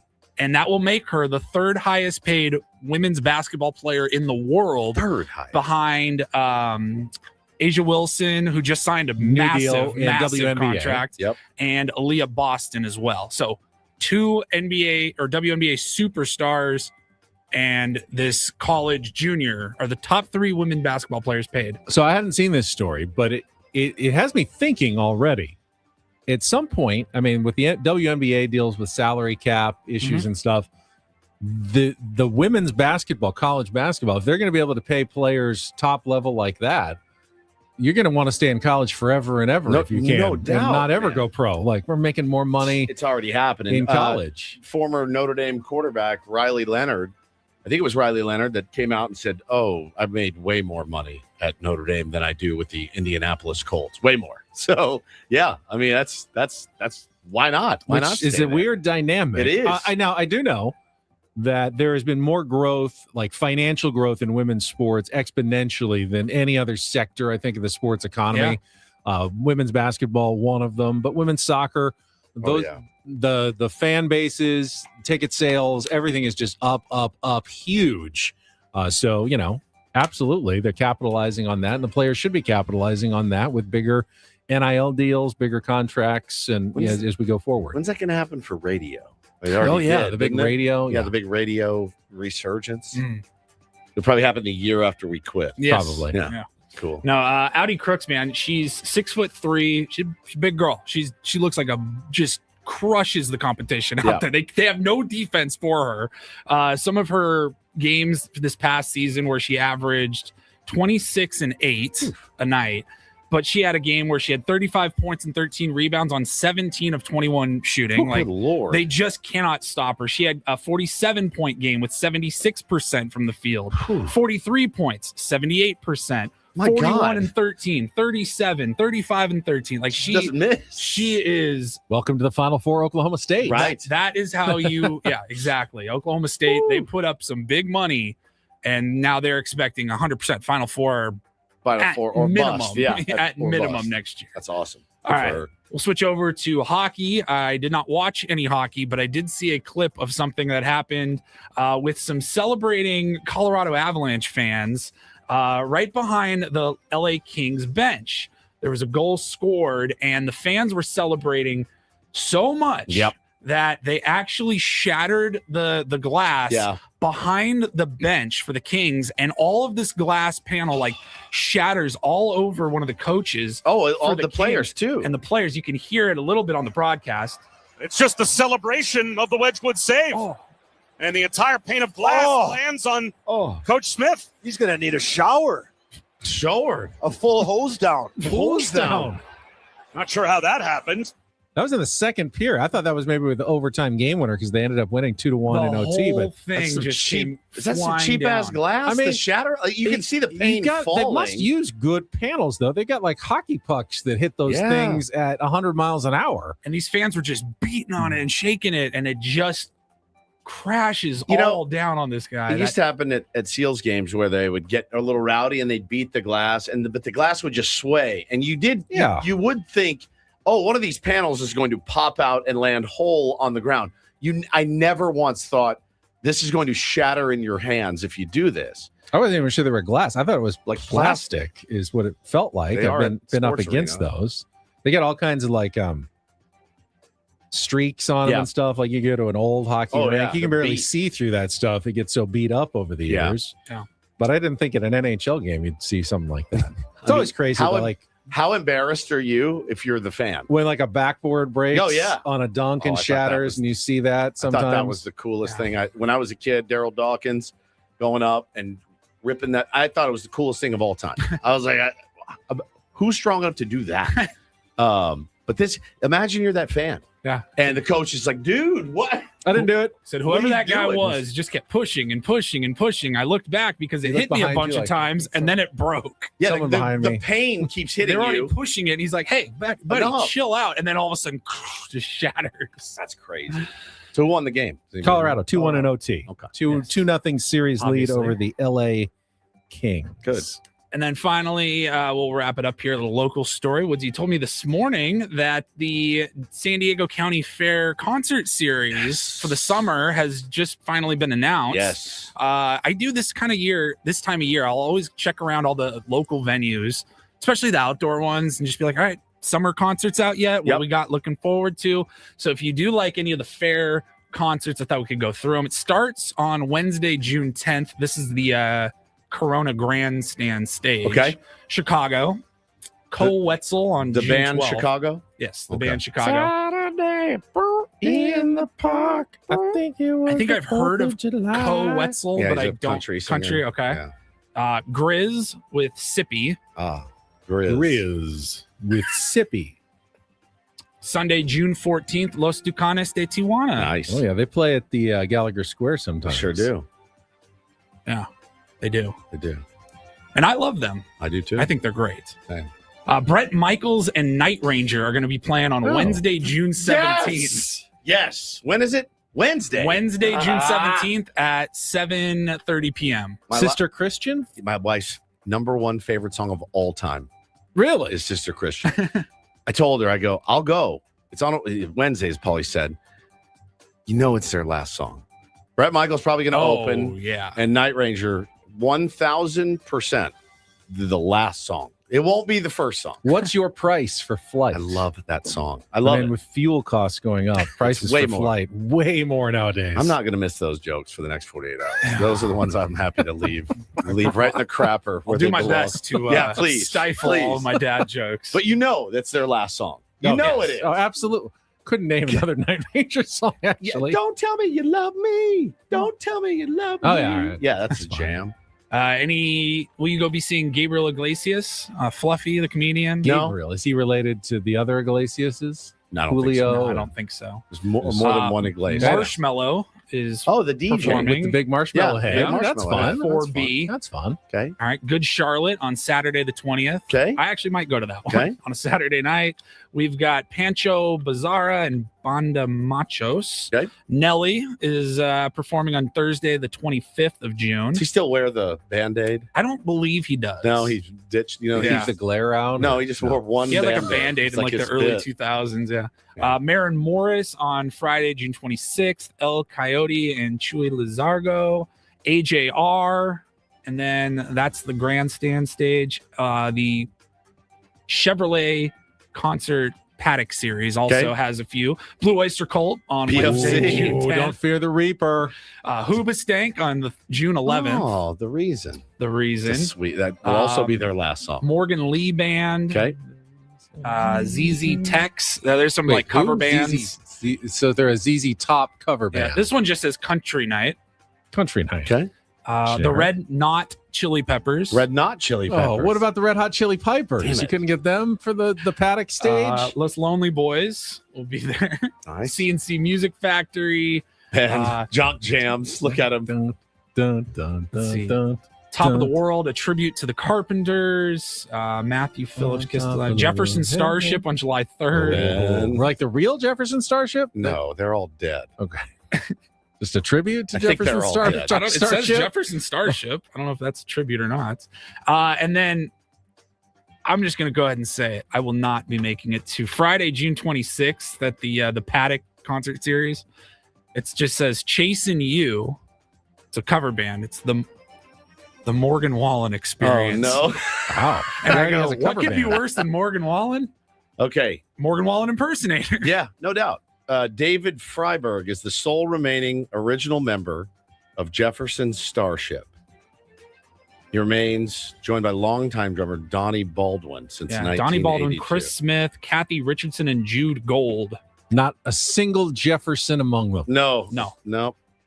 Man, that's tough. What about Sarah McLaughlin you mentioned earlier? She's That's at a the different. Shell. That's I think. Oh, At the that's shell. at the Shell. Okay. I was looking at may the go to Shell. that. I was looking at. Belly that Up. shocked me. I was may go going, to really? What secret Sarah McLaughlin fan? Yes. Big time. That one did surprise me. Yeah. Yeah. I own 2 of her vinyl records. Okay. I'm an unabashed Sarah McLaughlin fan. Yep. They have names for people like you? Yeah, I don't know, but I think her voice is spectacular, and she's incredible. So I would go, and then she's at the Shell. Beautiful, dude. Come on. She's Canadian, isn't she? Yeah, she is. Yeah. Yeah, she's incredible. Alanis, Canadian. What Yep. good Canadian female singers? 100%. Thank you, Paulie. You're welcome. The Brett Michaels Could happen. That could happen. I would see him. Yeah. It'd be fun. Super fun. We had him on the show a few years ago. Yeah, he's great. Didn't get any NBA playoff updates from you there in the Randall Report. I thought maybe we'd had some upsets yesterday. Saw the cheap-ass Blazers 1-1. They did. Yeah. Wemby hit his head hard and has a concussion. And that changes that series because you have to be out at least 24 hours, and maybe you can come back after 48, but you have to pass a bunch of tests and stuff. That changes that series completely. It's now tied 1-1. And then the 76ers upset the Celtics on the road, so they're going back tied 1-1. The only home team that won last night, the LA Lakers, who somehow LeBron is defying age here. They got no Doncic, they got no Austin Reeves, and they lead that series 2-0 because LeBron is playing like a 32-year-old, not a 41-year-old. Crazy. Paulie was, I looked up that dunk you were talking about last night. And, oh, my God. How old is that guy? 41. 41 years old. 23rd NBA year season. 23, and he's throwing down reverse windmills in the playoffs. Just like bananas. I mean, I don't, crazy. Has anybody ever done any sport as long and as well? Hank Aaron? I mean, man, it's a good question. As LeBron has done years his of sports. elite. I mean, really, has he had what was his worst year in 23 years? I mean, a couple hockey players have lasted a very long time and done it pretty well. But not like that. I don't think to that level. That may be it. The picture in the face of longevity. I mean, 23 straight years. I mean, a lot of guys stick around for a long time. Gordie Howe. Yeah. I'm 35. That's insane. Chris Chelios, 26 seasons. That's a long time. Mark Messier, 25 seasons. But he's still playing. It's the level of play that he's still putting out there. I mean, he's like people who do basketball metrics say he's still a top 10 player in the NBA. Jamie Moyer, which is still he was like 60, but which is nuts. If he was a top 10 player on the Lakers, that would be amazing at age 41. But a top 10 player in the NBA, right? Still at that age, is incredible. It's very, very. It's hard to wrap your head around doing something at that level. And I mean, I would assume it sounds like, next year's probably going to be his last year. Maybe not, I guess, but he doesn't seem like the guy that's going to play for 3 or 4 years beyond where it's like, hey man, you're kind of Tom Brady. Tom Brady was longevity and successful. Yeah, that's fair. That's a good one. But 23 is, I mean, a different sport entirely, but pretty nuts. And we're talking about also the best of the best in these sports. When I lived in Connecticut, Gordie Howe was wrapping up his career with the Hartford Whalers. And he had like a shock of white hair. Like he looked like an old man. He was an old man. And he was like 50 years old when he was playing for the Whalers. So I saw him growing up at the very end of his career. Chelios was probably on the Blackhawks when you were in Chicago. Oh, yes, he was. Never ceases to amaze me as the San Diego guy. You know where Chelios went to high school? No. Mira Mesa. Did he really? Yeah, I wasn't born here, but came and went to high school in San Diego. He was always one of my favorites. Mira Mesa High School marauder Chris Chelios with his 26-year NHL career. Yeah, Alex Ovechkin is still going incredibly. But I mean, LeBron in that sport against the physical specimens that he has to play against, like the 23-year-olds that are, right. I mean, he's like their dad. He literally plays with his kid. Yeah. His kid is on the team at this point. Be like 45-year-old Juan Soto out there just barreling balls. Right. You know what I mean? For 150 games a But year. even more than that, like hitting, I can sort of see it. No. But he has to do the sprinting up and down the floor and play defense and everything. It's amazing. All right. Nolan Ryan, another good one. Yep. As promised, we got some more tickets to give away for the Padres Cubs game. It is the Waffle Beanie giveaway night coming up on April 28th for the first 40,000 fans. It is your chance to win them right now by calling 833-288-0973. Let's do the fourth caller right now. 833-288-0973. Get your tickets at Padres.com/tickets for the entire homestand. The Chi-Town Showdown against the Cubs and the White Sox next week at Petco Park. All right, we'll take a timeout. We will come back. We can look ahead to tonight's game in Denver as the Padres once again riding a winning streak, looking for number 4 in a row. Coming up next with Ben Woods on San Diego's #1 sports station, 97.3 The Fan. Gambling problem? Call 1-800-GAMBLER. GEGE 000-466. For a full list of games and rules, play at 7 Mile Casino. Visit 7milecasino.com. Night game tonight, but day game tomorrow and no game on Friday. So you're going to have some time to fill. Fill that time by heading down to 7 Mile Casino, maybe for dinner on Thursday night, or you can do a lunch on Friday and enjoy the great atmosphere that you're going to find unlike really any other card room I've ever been in at 7 Mile Casino. Yeah, it's cool because it doesn't have to be like a destination, right? You don't have to going out there. It's going to, be a 4 to 6 hour thing. You can literally go for lunch, play 5 hands of California style blackjack, and walk out the door, man. It's that easy. I mean, I get it. I'm going to Vegas. It's fine to have a destination, absolutely. but if you just want to play cards, that's it. just head to 7 Mile Casino. Not going to find a better card room. It's light. It's comfortable. They treat you well. It's very professional. They got good high limit stakes. They got low limit stakes. Whatever you're looking for at 7 Mile Casino, you're going to find it there, Woods. That's exactly right. Smoke-free environment, too. No slot machines. So that's all good for me. Great food at 7 Mile Casino as well. Check it out for yourself. It's just 7 minutes from downtown.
Hey, player, this is all yours.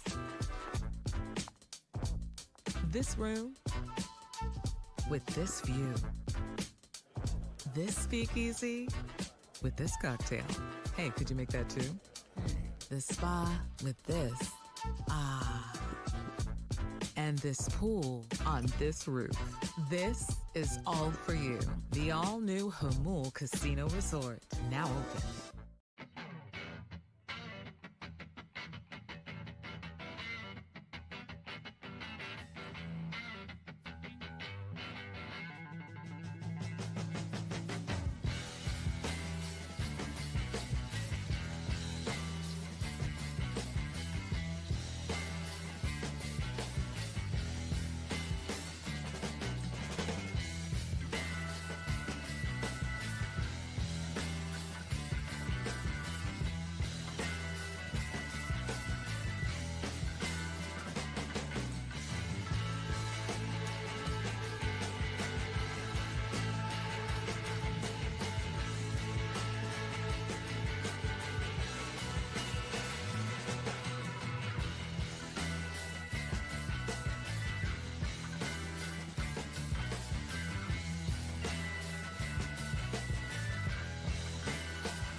attorneys helping good people regain control of their future when charged with a crime. Since 2010, visit davidpshapirolaw.com.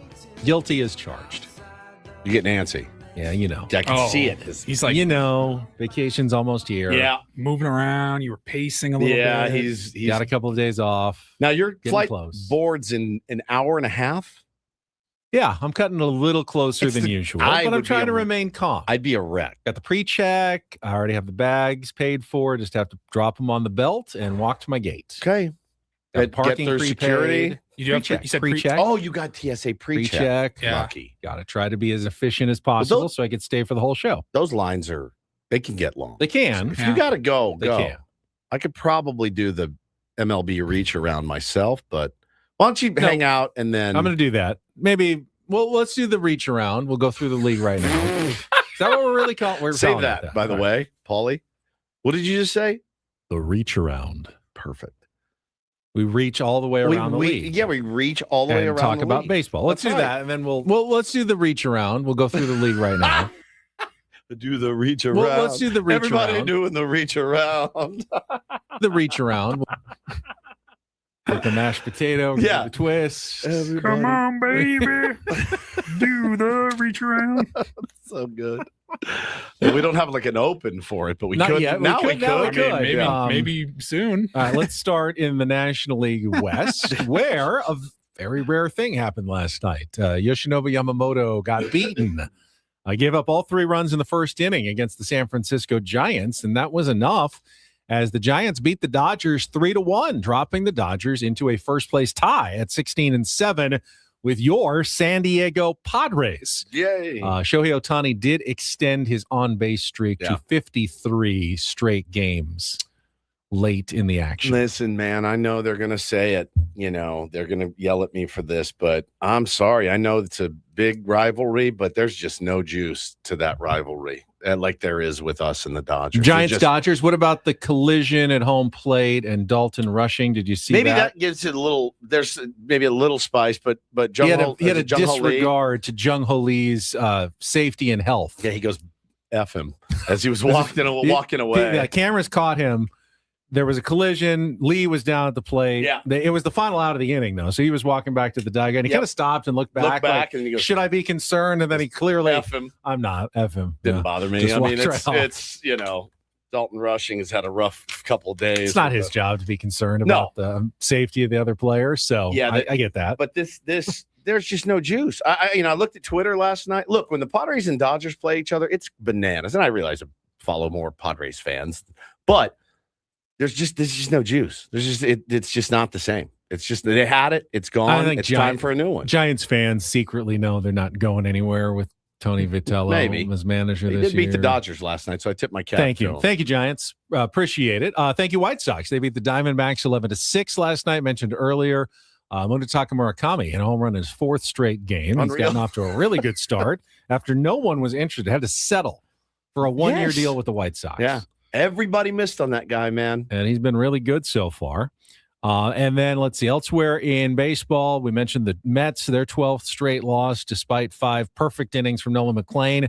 Gave it up late, 2 off Devin Williams in the 9th. They're in the absolute torture chamber. Just as spiraling. I think Juan Death Soto's spiral. supposed to be back, or He's was he back today? It's back today. Yep. I don't know if that changes anything. Phillies are in the torture chamber. They lost their 7th in a row, fell to the Cubs 7-4. They will be getting Zach Wheeler back this weekend, I saw. It will help on the pitching front. Yeah, he but can't hit. He's not hitting. No one's hitting right now for the Phillies. They have been struggling at the bottom of the NL East. The Pirates lost to the Rangers. Skip Schumacher's Rangers 5-1. Weird little thing. Probably I'm the only one who noticed this.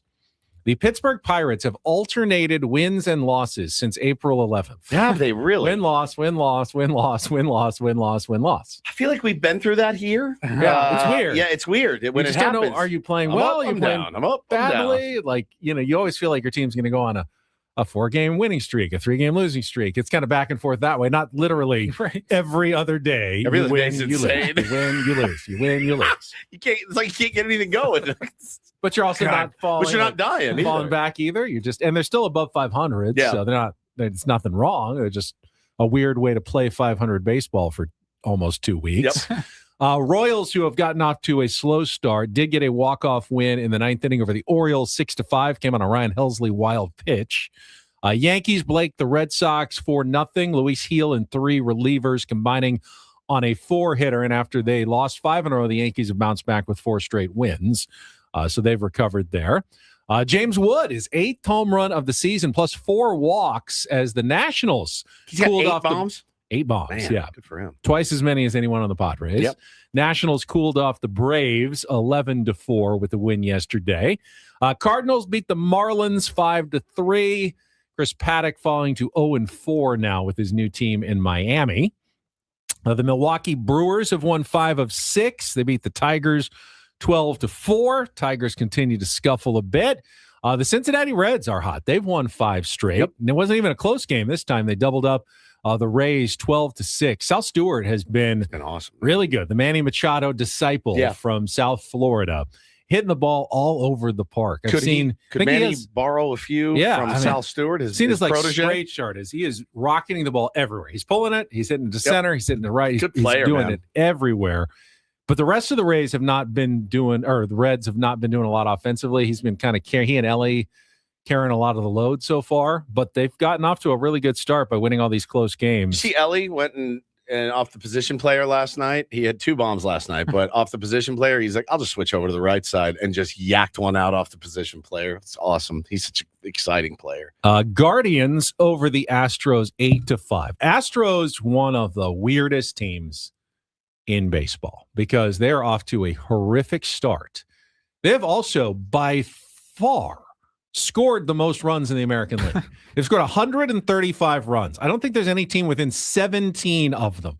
They are killing it offensively, but they have given up 150 runs. 150 runs. That's almost twice as many as the Dodgers and Padres have given up this season. Dodgers and Padres have given up the fewest runs in baseball. It's 79. And because of that, Houston is off to a terrible start, and they have like 16 guys on the IL right now. They just sent Taylor Trammell, the former Padre and Mariner, I believe. Wasn't he a Padre for a hot minute? He's on the Astros now, but he's on the injured list with a lot of the rest of the team. I honestly didn't know he was still playing. Yep, he's with the Astros, or now he's on the injured list for the Astros. And the A's get another Shea Langoliers home run, his eighth of the season, as they beat the Mariners, who continue to scuffle offensively like we saw last week at Petco Park. 5-2 win for the Sacramento A's. It was a damn fine reach around. You're welcome. By you, Ben. The many call you the reach around master. Go to break. All right, we'll take a quick timeout. We'll come back. We can look ahead to tonight's second game of the Padres all the way around the league. Our Padres Rockies series, and wrap things up for a Wednesday on San Diego's #1 sports station, 97.3 The Fan.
He just, here, I'll show you a little. Just a little. Please don't. Just a little bit. What hurts on you? Nothing at all. A little bit. Nothing. Now, So let's say whatever you're about to touch is the only thing. Let's say It's gonna hurt. Right? All right, yeah. Okay. Pretend your knee hurts. Pretend your knee. It's going to in a second. Right here. Oh, that is not pleasant. Hey, player, this is all yours. This room with this view. This speakeasy with this cocktail. Hey, could you make that too? This spa with this. Ah. And this pool on this roof. This is all for you. The all-new Hamul Casino Resort, now open.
Broadcasting live from the Bill House Studios, We Know How, final segment of Ben and Woods. If you missed it earlier, we did address some of the rumors floating around. First of all, the reporting on Padres' new ownership. Not officially announced by the team yet. That could come in the next couple of days, could come in the next couple of weeks. But the Athletic reporting that the Feliciano Group is putting together the rest of their party.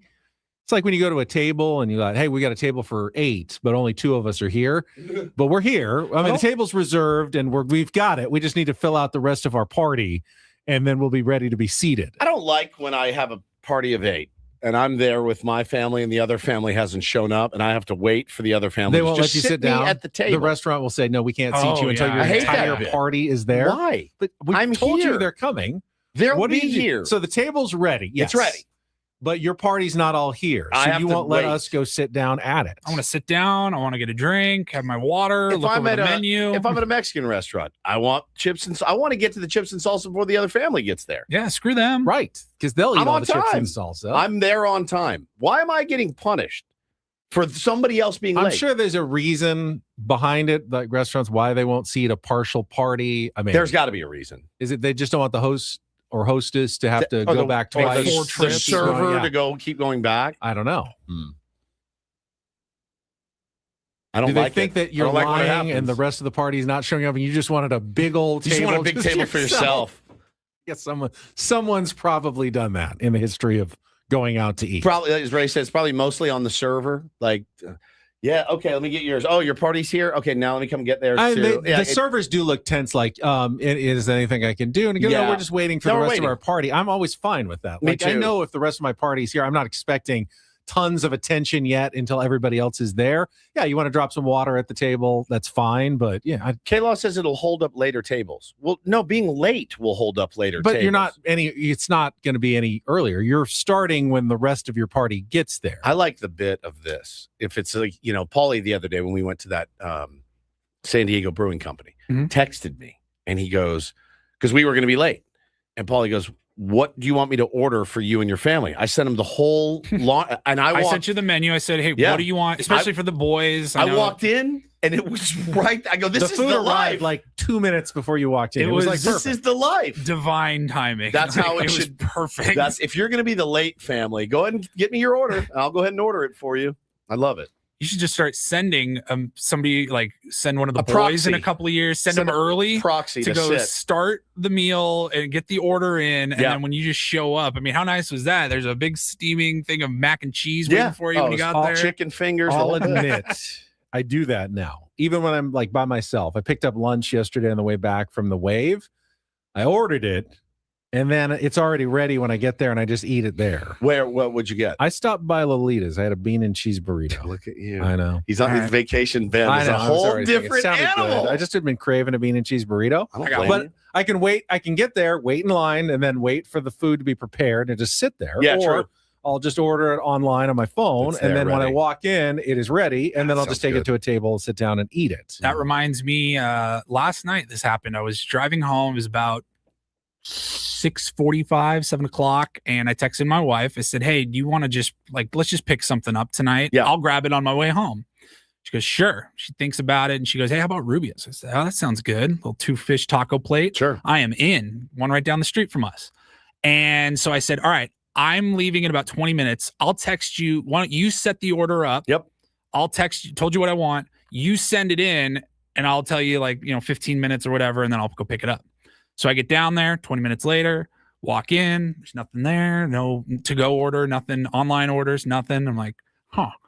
And I said, hey, can you send me the screenshot of the confirmation? It says order, had her name, her email and everything, the total, all of that. And I'm like, hey, is there anything for Megan? It could be under Paul, but it says right here, Megan, that's her email. She's like, could it be under another name? And I'm like, try Mike. Yeah. Wrong Rubio's? Did you do that? I've done that before. Where I didn't do ordered that from the wrong. You've done that before? Oh, yeah. You said, never mind. Yeah, you order from the wrong. I thought you said you give them the wrong name. I thought you were going to say you were like Mr. Rubio. You went to the wrong location to pick it up. That's what I assumed. I texted her. I was like, did you accidentally send it to the wrong store? They have nothing here. And she's like, she said the address. I'm like, no, that's this one. I'm like, what the hell is going on? She never pressed She send. didn't hit send. Yep. No, She got to the final. And I was never, like, she felt so bad. Never I'm hit sitting there for submit. 10 minutes and I'm trying to figure this out. And then finally I'm like, I'm already here. Placed the order, waited another 10 minutes. It was fine. But I go, she felt so bad. She's like, I'm so sorry. You're just sitting there waiting now. And I'm like, that actually, I give you a pass. I think that I have encountered situations like I've moved money around on my bank and it's like, there's so many different confirmations sometimes where you're like, wait, did it go through yet? Or do I need to hit yes again? And she said here's your order. So she never submit. You just ordered it raw. Yeah. We didn't pay twice. We never paid the first time. Never paid the first time. She got all the way. It said here's your order. Everything's done, but there was one more final confirmation. We do the when we do DoorDash, Hannah will, hey, I'm going to get this. And I go, great, send me the link. And so she adds me. Then I'll put my food in, hit done adding items, and then she'll forget to hit submit. And so 40 minutes will go by. Where will you check your phone for the update? She's like, oh, I never submitted. I'm like, oh my God, now it's in that hour 40 to get dinner. Happens, I'd say probably once a week in our home. Yeah, about once a week. And so now I'm like, did you submit? You did, and I've done it. I mean, they're usually constantly pinging you with notifications once you order. You would have to notice that you're not getting those. She gets distracted. She's on the phone, whatever. She gets distracted by the kids or something, and she's like, oh, yeah, I never hit submit. Sorry about that. Happens once a week, at least. This, if you can believe it, is a discussion about the new Padres ownership. Yes. Yes. Obviously. Exactly right. Obviously. And how they're putting together the rest of their party. Yeah. Which is weird because if you say you're good for $3.9 billion, I feel like you have to be pretty solidly good for $3.9 billion. And you're not still looking for hey, you got an extra $400 million and you've got another $200 million that you can put in. So my thinking is they probably are fairly dialed in, and there's maybe some details and different investors that could still be added, but they know who their owners are, right? Yeah. I mean, I think at this point, it's got to be such an involved process. My God, to get through this must be a logistical nightmare to buy a baseball team. It's hard enough running a little league team. I can't imagine what it'd be like to buy a baseball team. Can you imagine? Like, and you're piecing out the pie. Here's the pie, and you're like, well, this is ours, and this is yours. Monthly installments, right? Like, how does this work? Think about the paperwork it requires. Like, if you want to go buy a $50,000 car this weekend, like all the paperwork and everything, and that's for a car. This is for a $4 billion baseball team. I always love the story when the Padres were almost going to move to Washington, D.C. in the mid 1970s. They had baseball cards already made for next season. The Washington Padres were moving, and then Ray Kroc came in and said, "No, I would like to buy the team and keep it in San Diego." And they said, "Well, sale price is whatever, $12 million." And they said, "How are you going to finance? How are you going to pay?" He goes, "Cash." Wow. Because he had it back then, which was a lot of money back then. Now that team is worth $3.9 billion. I don't think you just like Venmo the side. Like, how are you going to pay for that? Well, you can only send like $1,000 on Venmo, so it might take a while. All right, why don't you go? You leave because you're making me very nervous. You want me to go? I don't want you to go, but you need to go. Your flight boarding in like 20 I'll go during minutes. traffic here. All right. So we got traffic. Woods will wrap things up. I will beat the traffic, and I will see you guys on Monday morning. Enjoy yourself. Bye, everybody. Swing it well. From the 855 Get Ross Traffic Center. Injured? Demand justice. Demand Jurowitz. 855GetRoss.com. Your drive on the 805 northbound is still slow from Imperial up to the 94. Then it's road work that has it slow on the 805 northbound from the 163 to the 52. Brought to you by Caltrans Asset Management. Caltrans Asset Management work continues this weekend on northbound 805 with the closure of all lanes from State Route 52 to Miramar Road on April 24th at 9 p.m. to April 26th at 5 a.m. Expect delays and use Interstate 5 for travel north of University City.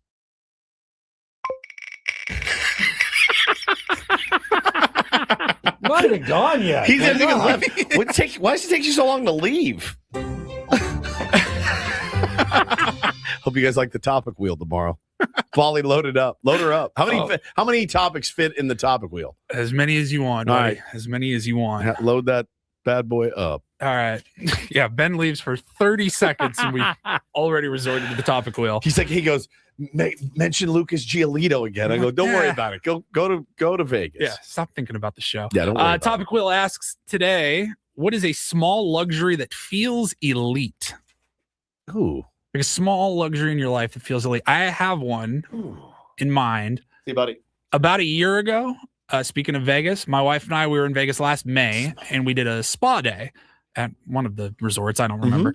And the showers in the men's locker room and the women's locker room, they had these like little sprays, these like eucalyptus sprays, shower sprays. Yeah. And you just 1 or 2 spritzes in the hot, steamy shower, and it changes. You're like, this is living. This is luxury. Megan went and found those bottles. Yep. We've had in a year, I don't even think we've used a full bottle. Yeah. It lasts a long time. Every single time you get in the shower, get the hot water going, you just 1 or 2 squirts. You're like, I am on vacation. Yeah, it feels like a spa. The smells is what gets you. It's so good, dude. And it was a very minimal thing to buy. A small luxury item. An item? Just a small luxury, like something in your life that's not that big of a deal or that expensive or whatever, that has really improved your life. Well, I'm quick on my feet right now at the end of the show. Crushing it. I'm just crushing. Maybe you send me those in advance, and then I can think Perfect. about it. I don't know. Tom's just pre-boarding. That's a small luxury. Don't have it. I can't get it.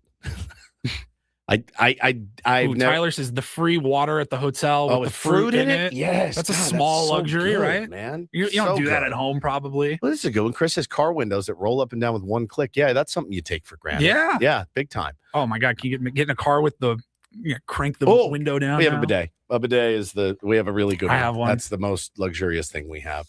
Hey, wanted to let everybody know we will be here tomorrow. We have a round table tomorrow, an Epic Wings round table. Kyle Glazer and Sammy Levitt. So we'll do 3 hours, and then we'll do another hour commercial free on the San Diego Padres. Going to be so great, man, to get with Kyle Glazer. Love him. Very, very smart dude. We got Sammy on the show tomorrow. Sammy on the show. Eno on the show tomorrow. Eno. We'll cruise. I think that's it for tomorrow. We will absolutely cruise. And then Friday, we're going to bring the wives in, I do believe. Megan and Hannah are going to come in and hang with us. I think Darren Smith may come in as well. He'll definitely be with us. I don't know if he's going to come in studio or I would not. love if he came in studio. I'd like him to host the Oldlyweds game that I would like to do. The Oldlyweds? Yeah. All right. Because we're not newlyweds anymore. I'm getting ready on number 6 next year or next month. Here we go. All right. We'll be back tomorrow. Love you guys. Go Padres. See you tomorrow. It's Ben and Woods, 97.3 The Fan.